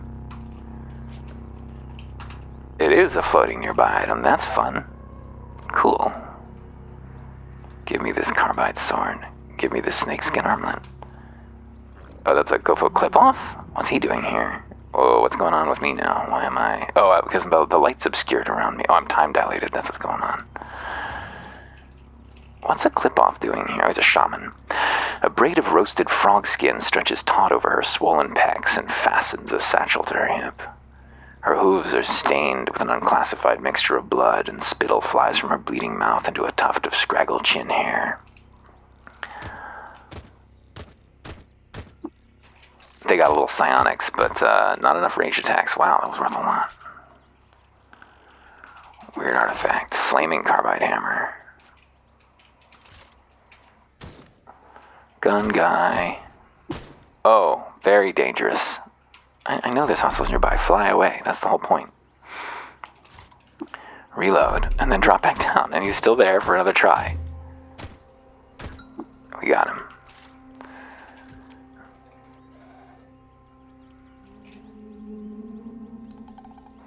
I wonder if there was a chest in there that got destroyed when that sower just flung explosives into his own home.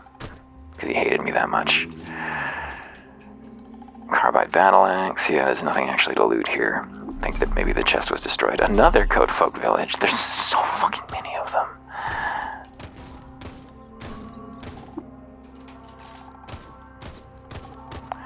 My accuracy kind of blows.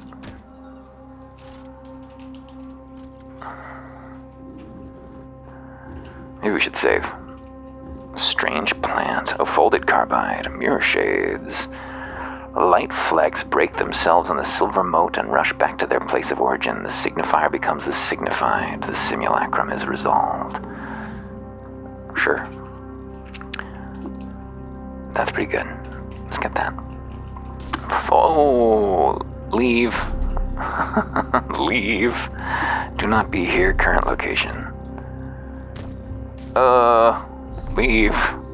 It's so easy to leave. Well, the sower's going to kill his friend. That's a little dark.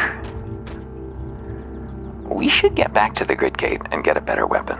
But hey, look, some gloves. Steel gauntlets. Perfect. Alright, but yeah, let's just go back to the grid gate. I'm getting distracted here. Because the grid gate's going to give us a cool pistol, although probably not one that's more efficient than what we have now.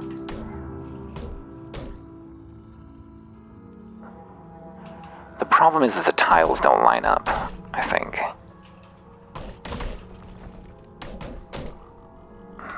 Now they do.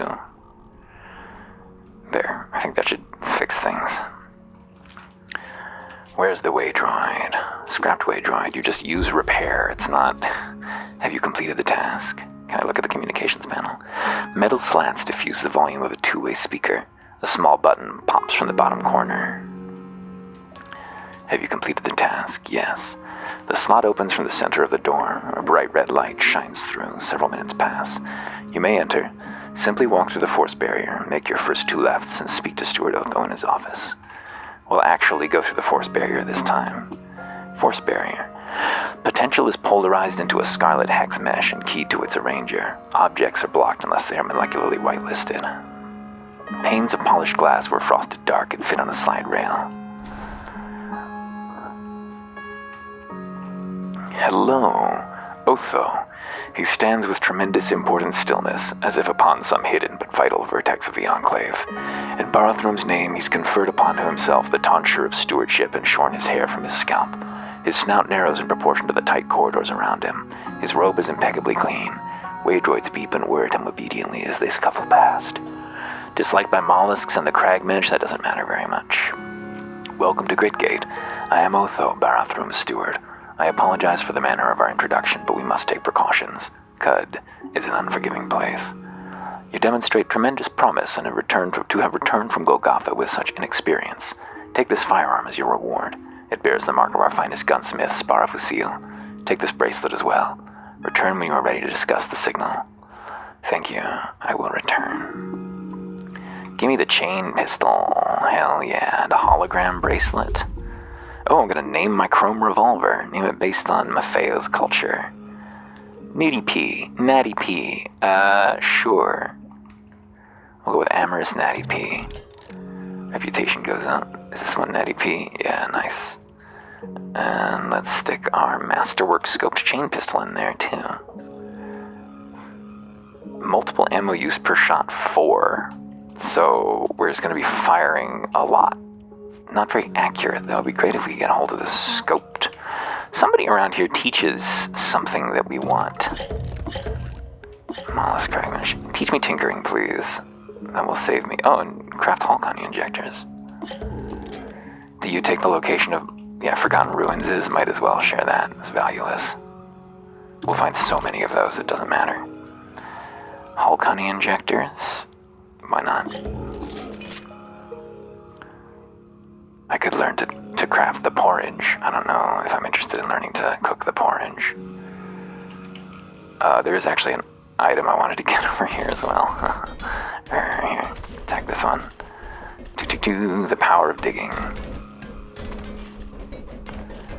So we're far enough away over here that we can break through these doors and we can actually loot their library and nobody will mind, I believe. Let's save first. Chosen path blocked. Yes, I do. Sacked the inside. Until long after. Molded the plasmatic metal. Dial dresses the right. Oops, I read it. Soothe Greystone. Across Mograii, Volume 1. The Sunderlees. Across Mograii, being the foremost catalog of strange civilizations beyond the Great Salt Desert of Bakata by the Bakata Utarch, Volume 1, The Sunderlees. Prior to publication. The Sunderlees are a labyrinthine complex of towering, sundered bluffs that lie to the northwest of Mograii, the Great Salt Desert, and to the southwest of the Ebol Ice Sheet. Their canyon walls are dotted with innumerable cave mouths, giving the impression of colossal earthly honeycombs. These caves were haunts of ancient peoples as their civilizations followed the receding waterline down into the emptied gorges. Now through these gorges course only shallow rivers. Over the last 200 years, clans of cave dwellers have begun to gather in greater numbers among the comb caves and form city-states called freeholds. Geography and history. The pale sea's waves break on the western bluffs of the Sunderlees at the shore of songs, named for the melodies the comb caves whistle when the sea winds blow through. They stretch north and east, climbing skyward along the ice-capped Escalades. Eastward, they recess toward Whitecomb at the Bowl of Iris, the bridge to Agenstep.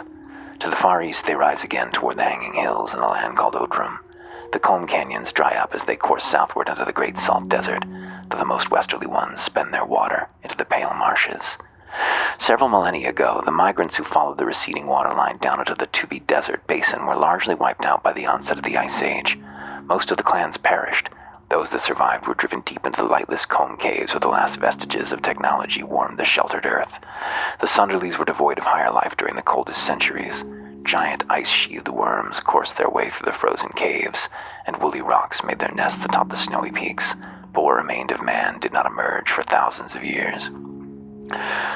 A millennium after the last people were driven into the earth at the height of the Wrathchild Empire in the great southern desert called Mograii, a race of beings known as the Ephadians migrated north from their desert city to the Sunderlees. There they escaped the reach of the Kuyeti, the monstrous man-scorpions whose empire spanned the great desert. The Ephadians were gifted with the ability of gold working, and Mograii is ruled by man-scorpions? Okay. Or 1,000 years ago it was, at least. Yeah, he doesn't say how long ago this was, actually. He doesn't date it. Oh, there he is. Just now he's about to. They were gifted with the ability of gold working, and during their course of their 4,000-year reign over the Sunderlees, they wrought hundreds of spires and bridges of solid gold. Around 1800 P, they disappeared suddenly, perhaps as a result of the warming climate to which they had lost their adaptation from their years spent in the colder Northlands. As the earth warmed, a primitive people emerged from their cavern recesses. They climbed the snowy combs and settled the superior caves. According to their myths, these new folk made oaths to the nameless gods who'd warmed the earth to their children's return to the surface. So were born the clans of true folk. Clans of true folk. As the myth goes, the clans of true folk are those families that can trace their lineages back to the patriarchs who swore oaths and remained loyal to the Sunderly's nameless gods. There were those who betrayed the nameless, forging pacts with strange foreign gods in exchange for gifts of power. According to the true folk, those traitors and their cursed offspring, aroused by their greed, made war upon each other until their families were sundered and driven apart. All the while, the true folk remained stalwart in their holds, readying their might to serve vengeance to the traitors. So began a long history of slavery. Over time, several of the children of the treacherous became remorseful, and the relationship between master and slave matured to something akin to master and servant. To the present, several of the gifted or accursed tribes remain indentured to the clans of true folk.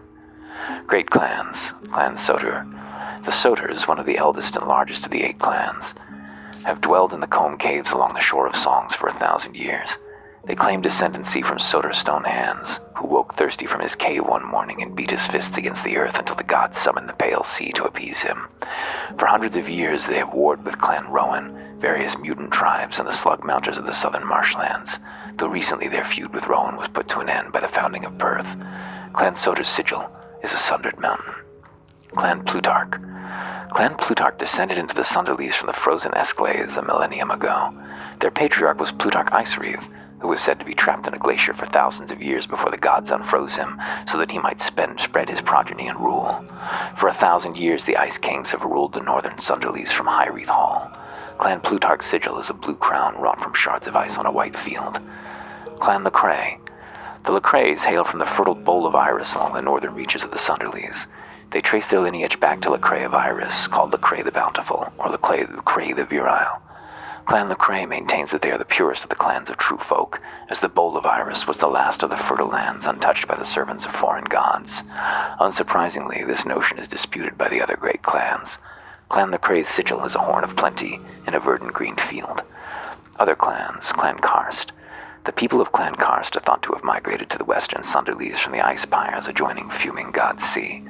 Little is known of their progenitor Karst, but that he appeared on the shore of Songs still smoldering some 400 years ago. Thusly, Clan Karst's sigil is the smoldering silhouette of a man. Clan Rowan claims descendancy from Rowan Godfear, the brother of a Soter king. The pious Rowan broke away from Clan Soter on account of a religious dispute with his brother in 623 PP. The two clans warred for 400 years before Elan of Rowan swore fealty to Ganon of Soter and helped found Perth in 211 PP. Clan Rowan's sigil is a man with his arms outstretched, in one hand a knife, and in the other a human heart. Clan Wennesall. The children of Clan Wenneswool supposedly hail from the far north, beyond even the haunts of the Plutarchs. There they lived among the snows and hunted the great woolly rocks that perched up the mountain peaks until they migrated southward into the lowland canyons. Clan Wenneswool's sigil is a great woolly rock with its wings outstretched. Clan Calypso. The river folk of Clan Calypso claim descendancy from Calypso the river wife. Some claim she was in truth a river nymph, and that her beauty was such as to tempt a river god into revealing to her his name. Clan Calypso's sigil is a lock of raven hair bound by a strand of craigweed. Janisgold. Boasting some of the last several centuries' fiercest warriors, Clan Danisgjold has stalked the central Sunderlies for nearly 600 years. Their patriarch was known only as the hunter Danisgjold, the most ferocious warrior to have ever lived. As the story goes, the great clans heard the tale of a voracious warrior squatting in the comb caves in the heart of the Sunderlies. Each clan sent their strongest man to best in single combat the beast hunter who called himself Danisgjold. The hunter fought and slew each man in turn. As the last lay dying, he turned to the hunter and asked which of the gods had taught him to fight with such ferocity. The hunter replied, "None. My master Danisgjold taught me. I am his servant, but a tenth the man he is." Clan Danisgjold's sigil is a pair of crossed ashen mauls in a blood-red field. Clan Carcayan. Formerly one of the elder clans of true folk, the children Carcayan are descended from Carcayan called the Clay Man. That's a weird sentence. He lived deep in the heart of the central Sunderlies amongst the ageless rocks from which it was said the gods wrought him. Though the clan was counted among the true-blooded, they long held the secret of their patriarch's deific betrayal, and the gift of shape-shifting bestowed upon him by the treacherous god Rorth. That secret was unveiled at the Court of Face in 24p, after which the other 8 clans, in their fury, joined strength, sacked the Carcaean freeholds of Carcania, and wiped out the Carcaean line, though rumors persist that some of the family escaped. Clan Carcaean's sigil is a human face sculpted from stone bluff. Freeholds. Major. Perth, founded by Clan Sotur and vassal clans Karsten Rowan and 211 PP. Irisveld. Athenreach. Oath. Goldmouth. Danahold. Carcania. Abandoned after the fall of Carcaean in 24 PP. Wow. Lots to know. Give me everything. Way split me again. Split me again. Let's make sure nobody's mad at us before we go saving. Nobody's mad at us. Nobody coming to kill us for taking their books. Okay, let me talk to Otho. No, let me talk to... I don't have ever access to everyone here.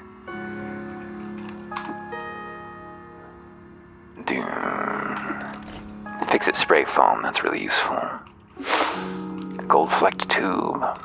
Sphinx salt. Oh, dog barking again. Oh, stabilizer arm lock, that's really good. Accuracy with ranged attacks, your agility is treated as if it were 6 points higher. 6 points, and you know what? We just got carbide hand bones. That's not so good, that's just unarmed damage. Carrying too much to move. What if I upgraded my cybernetics? Well, you should read the text. Welcome, aristocrat, to a becoming nook. You are one step closer to the grand unification. Please choose from the following options. Learn about cybernetics. Your curiosity is admirable, aristocrat. Cybernetics are bionic augmentations implanted in your body to assist in your self-actualization. You can have implants installed at becoming nooks such as this one. Either load them in the rack or carry them on your person. How many can I install?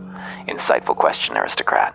Each implant has a point cost, and your total point cost of your installed implants can't exceed your license tier displayed at the bottom of this screen. You can upgrade your license tier at a nook by spending cybernetic credits. Can I uninstall them? Aristocrat, your question was most finely uttered. You may freely install and uninstall implants at a nook, though some implants are destroyed when uninstalled or can't be uninstalled at all. Wow. Back. Return to main menu. Upgrade my license. Become a finer aristocrat. Upgrade my license. We got 4 credits. You are becoming aristocrat. 2, 3, 4. Wow. We got lots now. Install some cybernetics. Stabilizer arm locks. Put them in my arm. Hell yes. So now we are way more accurate. 6 higher is huge. Huge. And hopefully we're not overburdened anymore. No, we're still overburdened. Are the carbide hands heavy? How overburdened are we? Here, I'll just turn on God mode real quick and walk right over to Maffeo. Where is Maffeo?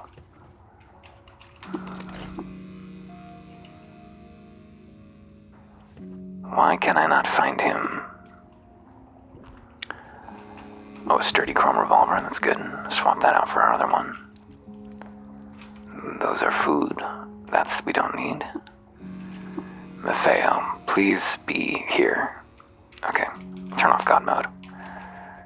Just a little free walking. Do you have any more bullets? Have you restocked? You have a bunch more bullets. You have restocked. I'll take them. Let's see how much stuff we've got on us. Mirror shades worth a bit. Portable beehive. This is just a trade good, I think. Worth 7. Not worth that much. Slightly more valuable that way than as water. Get rid of the plant. Carbide hand bones we don't want, and it's heavy. A bunch of weapons. I don't think we need any of these, really. 161 drams. Perfect. And let's get rid of these Isakari rifles. We don't need those. The dormant wage droid we should definitely be rid of. I guess it only weighs 1. It's a better trade good than it is.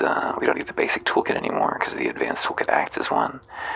We don't really need to hold on to the droid scrambler either. Let's see. Boom rose arrow, carbide arrow, steel arrow, wooden arrow. All of it gone. What else do you have? You've got trade goods. Whoop, whoop. That's what we're looking for. And that should get our weight down a little bit. He'll still need to hand over a bunch of fresh water, which is not ideal, but whatever. Let's see what Sparafusil has. We'll talk to these guys, but not this session, I think. Maybe next time. Drum loaded. Oh, that's really good, actually. Oh, that's a good mod. Oh, that's a good mod. Well, not that good. Reloading isn't that big a deal. Got some more slugs for us. Doom. What I'd really like is scoped, to be quite honest. Let's see if we can afford. Can we afford drum loaded? What if I throw in the agate and the silver nugget and 62 grams of fresh water? Good, we'll be a little lighter. Perfect. So we learned tinkering, and now we should be able to learn this. We need to learn dismantling now. Oh, we don't have Tinker 1. Oh, I see. We just learned the overall tinkering skill. Tinkering. How many points do we have right now? Let's learn disassemble first, because you can't do anything with tinkering without disassemble. Did we sell off all of our scrap? Or do we still have it? We still have it. Disassemble that shit. Disassemble that shit. Hack it all apart. Disassemble all takes you out of the inventory for some reason. There we go. Next we will buy tinkering, and then we will upgrade some stuff.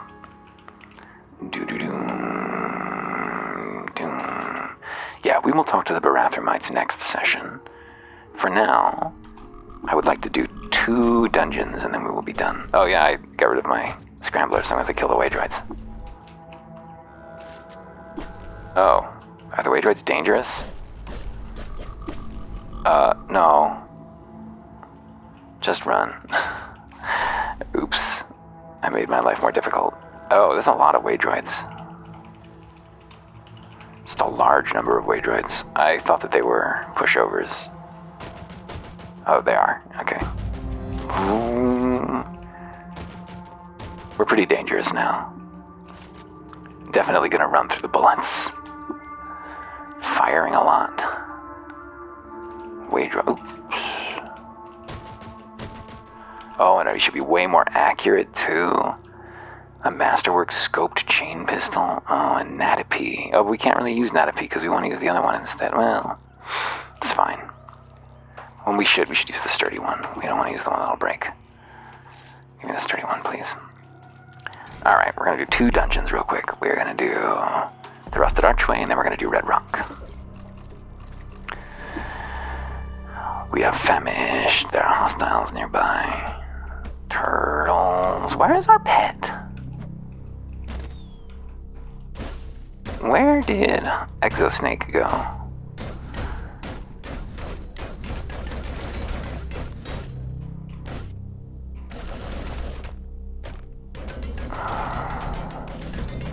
I've become impenetrable. Oh, we're using our pickaxe right now. We should not be doing that. We should be using a melee weapon. Did we get rid of all our melee weapons though? Oh, we sold all of them. Whoops.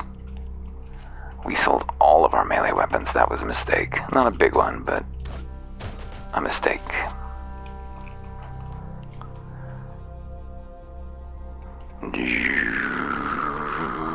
Come on over. It didn't follow me.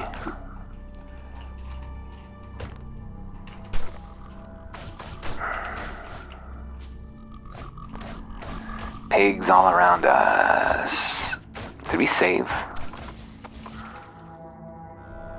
We did. Now. Now we did.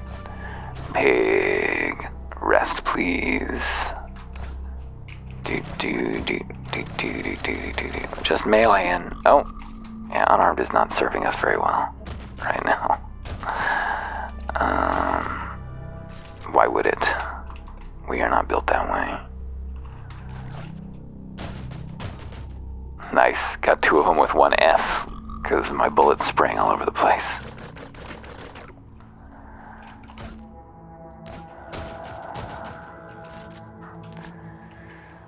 How are we for bullets anyway? 2,306. Every time I press F, I use 4. So, Nice.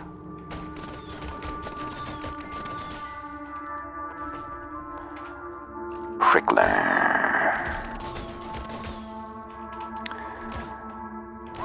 Do.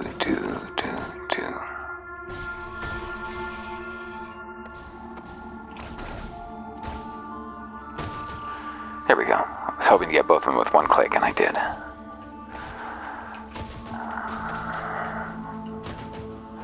Skunk's on my side, but he's also worth 112 experience, so, you know. Gotta weigh your allies. If we got our dig out, we could go through here. We don't even have anything in our hands right now, so I suppose we might as well. There could be turrets behind here, though. It would not be super surprising. Please dig. Oh, just a pig. Oh, not just a pig. I guess these two are friends? They get along. Dig again, please. Nothing in there. Nowhere else to explore. We don't necessarily need to kill everything in here. We can just go right to the bottom, I think. Well, we should be careful, though. We don't get totally swarmed and destroyed.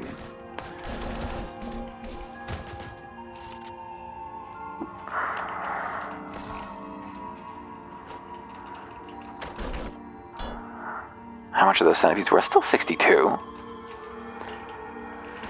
Still something. Big fight going on down here. We're famished. Whoops. Killed 2 pigs that I was not aiming at, and not the pig that I was aiming at.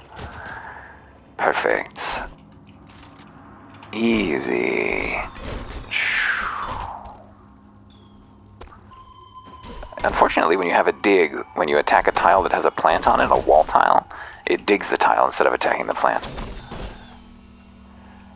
Which is not useful. It's not what you're looking for usually when you attack a wall tile. Further down, please. Oh, a disconnected portal. Wow. Running away. Running away. What's going on down here now? Wow, these hermits are working for me. Here's what we're looking for. Oh, there's no... It got destroyed. Oh, the bit with the cybernetics got destroyed. There's the wedge, at least. Give me these slugs. I guess I'll take the shells too. They're weightless. I might as well.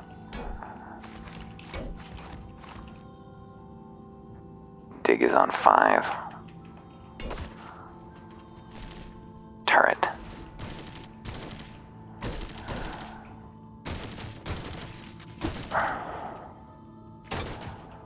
I fear nothing. You hear me? Nothing. You don't get the turret, though, because I didn't disarm it. You have to disarm them to get the gun, which is great money-making technique, but a little bit tedious. Don't want the boots. We got magic boots. What's this weird artifact? A pump shotgun. Steel gauntlets. I think we already got those, right? Give me your star apple. A beetle. They don't like us very much, I don't think. Isakari Sunveil. Is that a head item? No. It's a face item. Vinewood Sap Mask. Give me the Sunveil. Hello, beetle. Bring me 4 electrified items and I shall reward you with heightened skill. That's not impossible. That's fine. Pair of bounding boots. Whoa. Sprint at triple speed. Cool. It's got a similar icon to the, a hover sled. Oh, that's a big carry weight increase. Beautiful. Let's look at this chainmail versus what we've got. Where are we? Where was the chainmail at? Is it in this chest up here? No. Where was the chainmail? I wanted to get it. Where was it? It was on the ground. Oh no, ours is like 5 minus 5, right? 4 minus 4. That's probably better than 3 minus 2 or whatever it was. Sturdy square cap. What does it say? A wearable square is modeled on a bricklayer's mortarboard and decorated with a colored tassel. Okay, what if I just equip it? I don't have a hat on right now, so I guess I'm wearing a graduation cap now. +1 intelligence and ego. Tubular hydrojet implants. Sweet, there are some implants here. Movies, speed while swimming. Grafted mirror arm. An extra thrown weapon slot, and you throw all of them at once. Excuse me? Double throwing. A plastifer arm forks from the scapula and copies instructions issued from nerve to muscle with its grown twin. Well, it costs 5 points, so I bet it's sweet. I wonder if we can become a chakra thrower. That sounds like an agility thing. What do thrown weapons use? We'll have to keep an eye open for them. What can go in the thrown slot? Oh, anything. We would need something that's like returning or something. There's just not a lot of thrown tools in the game. Oh, I desecrated a statue. Whoops. I don't think that does anything, but cool. Well, we made it. We got to the bottom. We found some cybernetics. We got to upgrade our license a little further. I don't know if we want to install any of these cybernetics right now. Tubular hydrojets is destroyed on removal, which is crazy because it's so modular. It's something you would only want while going to wet areas, and you wouldn't want to have it all the time. But for whatever reason, it's just not.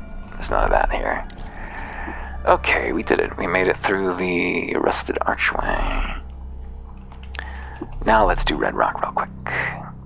A village. We'll just check it out and head out. Whoop, whoop.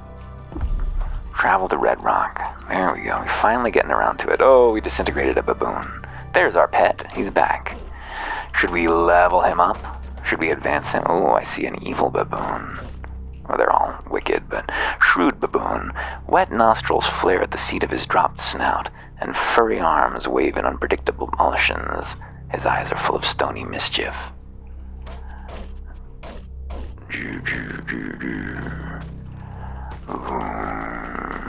Are these guys all shrewd baboons? Hulking baboon. Fly, please. These guys are... they're still worth 62 experience. Oops. Killed the goat. Didn't really mean to do that. Control C real quick. Oh, I have to be close to him to do that. 125 experience for that baboon. Come over here, little snakelight. Manage your gear, but what I'm actually managing is your attributes and powers. Up your strength, please. And let's mutate you. Yeah. Two-headed, time dilation, or wings.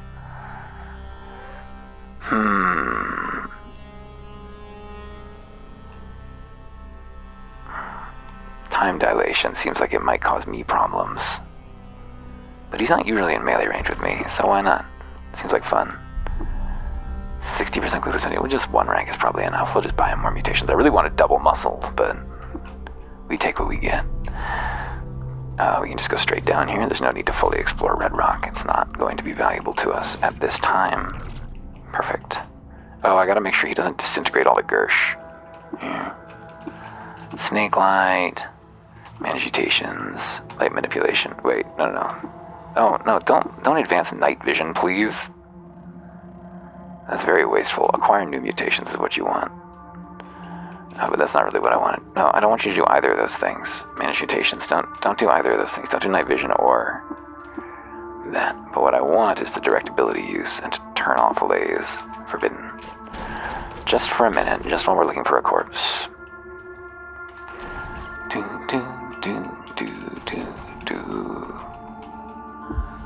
Find the vermin. Here they are. Daka. Sorry, you were... Oh, space-time vortex. It's about to eat my companion. Let's get out of here. Maybe it'll go away.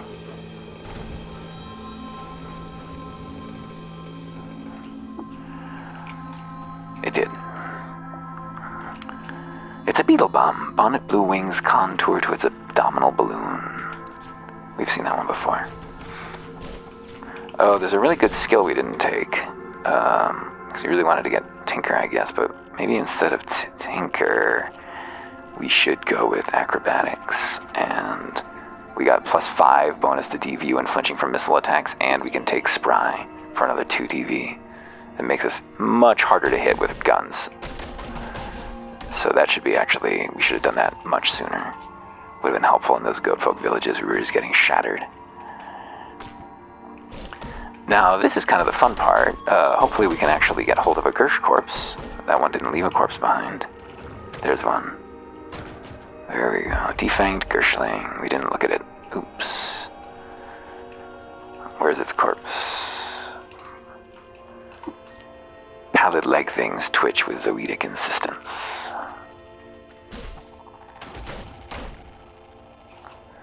Star orchid saliva pools in the cavities where the fangs of the defanged Gershling used to be, and drips into pallid leg things. It shudders in the capture of some pristine ecstasy lost to space and time, and it lets out a proud and piercing whine. It's not dead. It survived a burst. That's unusual.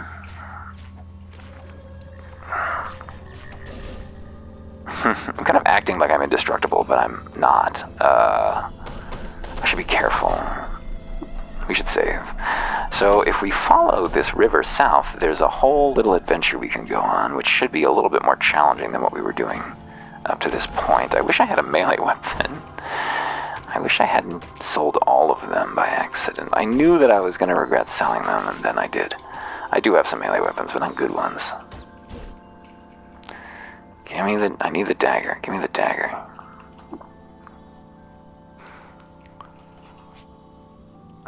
Become my main hand, please. Do another dagger. No. Make the steel longsword our primary. Insert. There we go.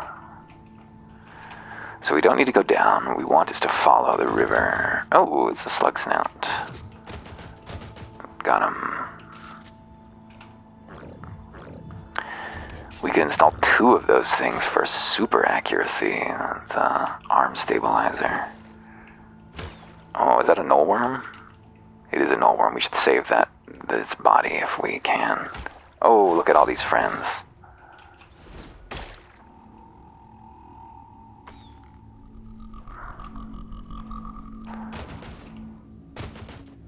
It's super fast. Holy shit, but it is no more. Oh, we killed all 3 of those snapjaws with 1 attack. Oh, and 2 of the centipedes. Oh, and the eyeless crab is no more. How are we for shells? Rounds? Still tons. We're not really burning through them. Good. Nullworm corpse, important for curing fungus if it happens to happen to us. Looks like our pet vanished again. No death message.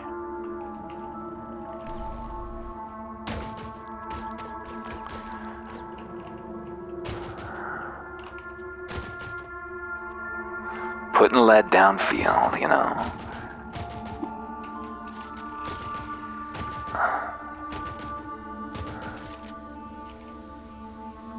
Doom, doom, doom, doom, doom. They're tempting us with these downstairs to challenges more fitting of our grandeur, but I will not be tempted. I will not be drawn. My goal is Joppa. I think there's slumberlings down here. Usually there's one. I think we should fully explore these tiles. Boom.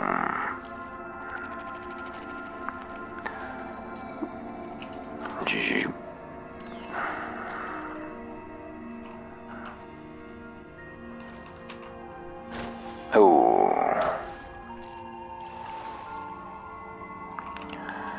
The nullworm.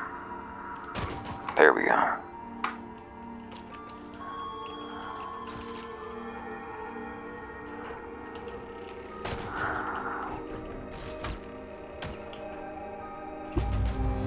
Level up. Pistol. No, not pistol. Tinkering. Tinker 1. Yeah. Oh, I'm gonna learn to make flaming or spiked. Cool. Let's make flaming. Oh, and I crashed. Did I save? I hope I saved. Well, that's probably a good sign from the gods that we should call it there, because I got stuff to do this morning. But thanks for joining me. See you soon.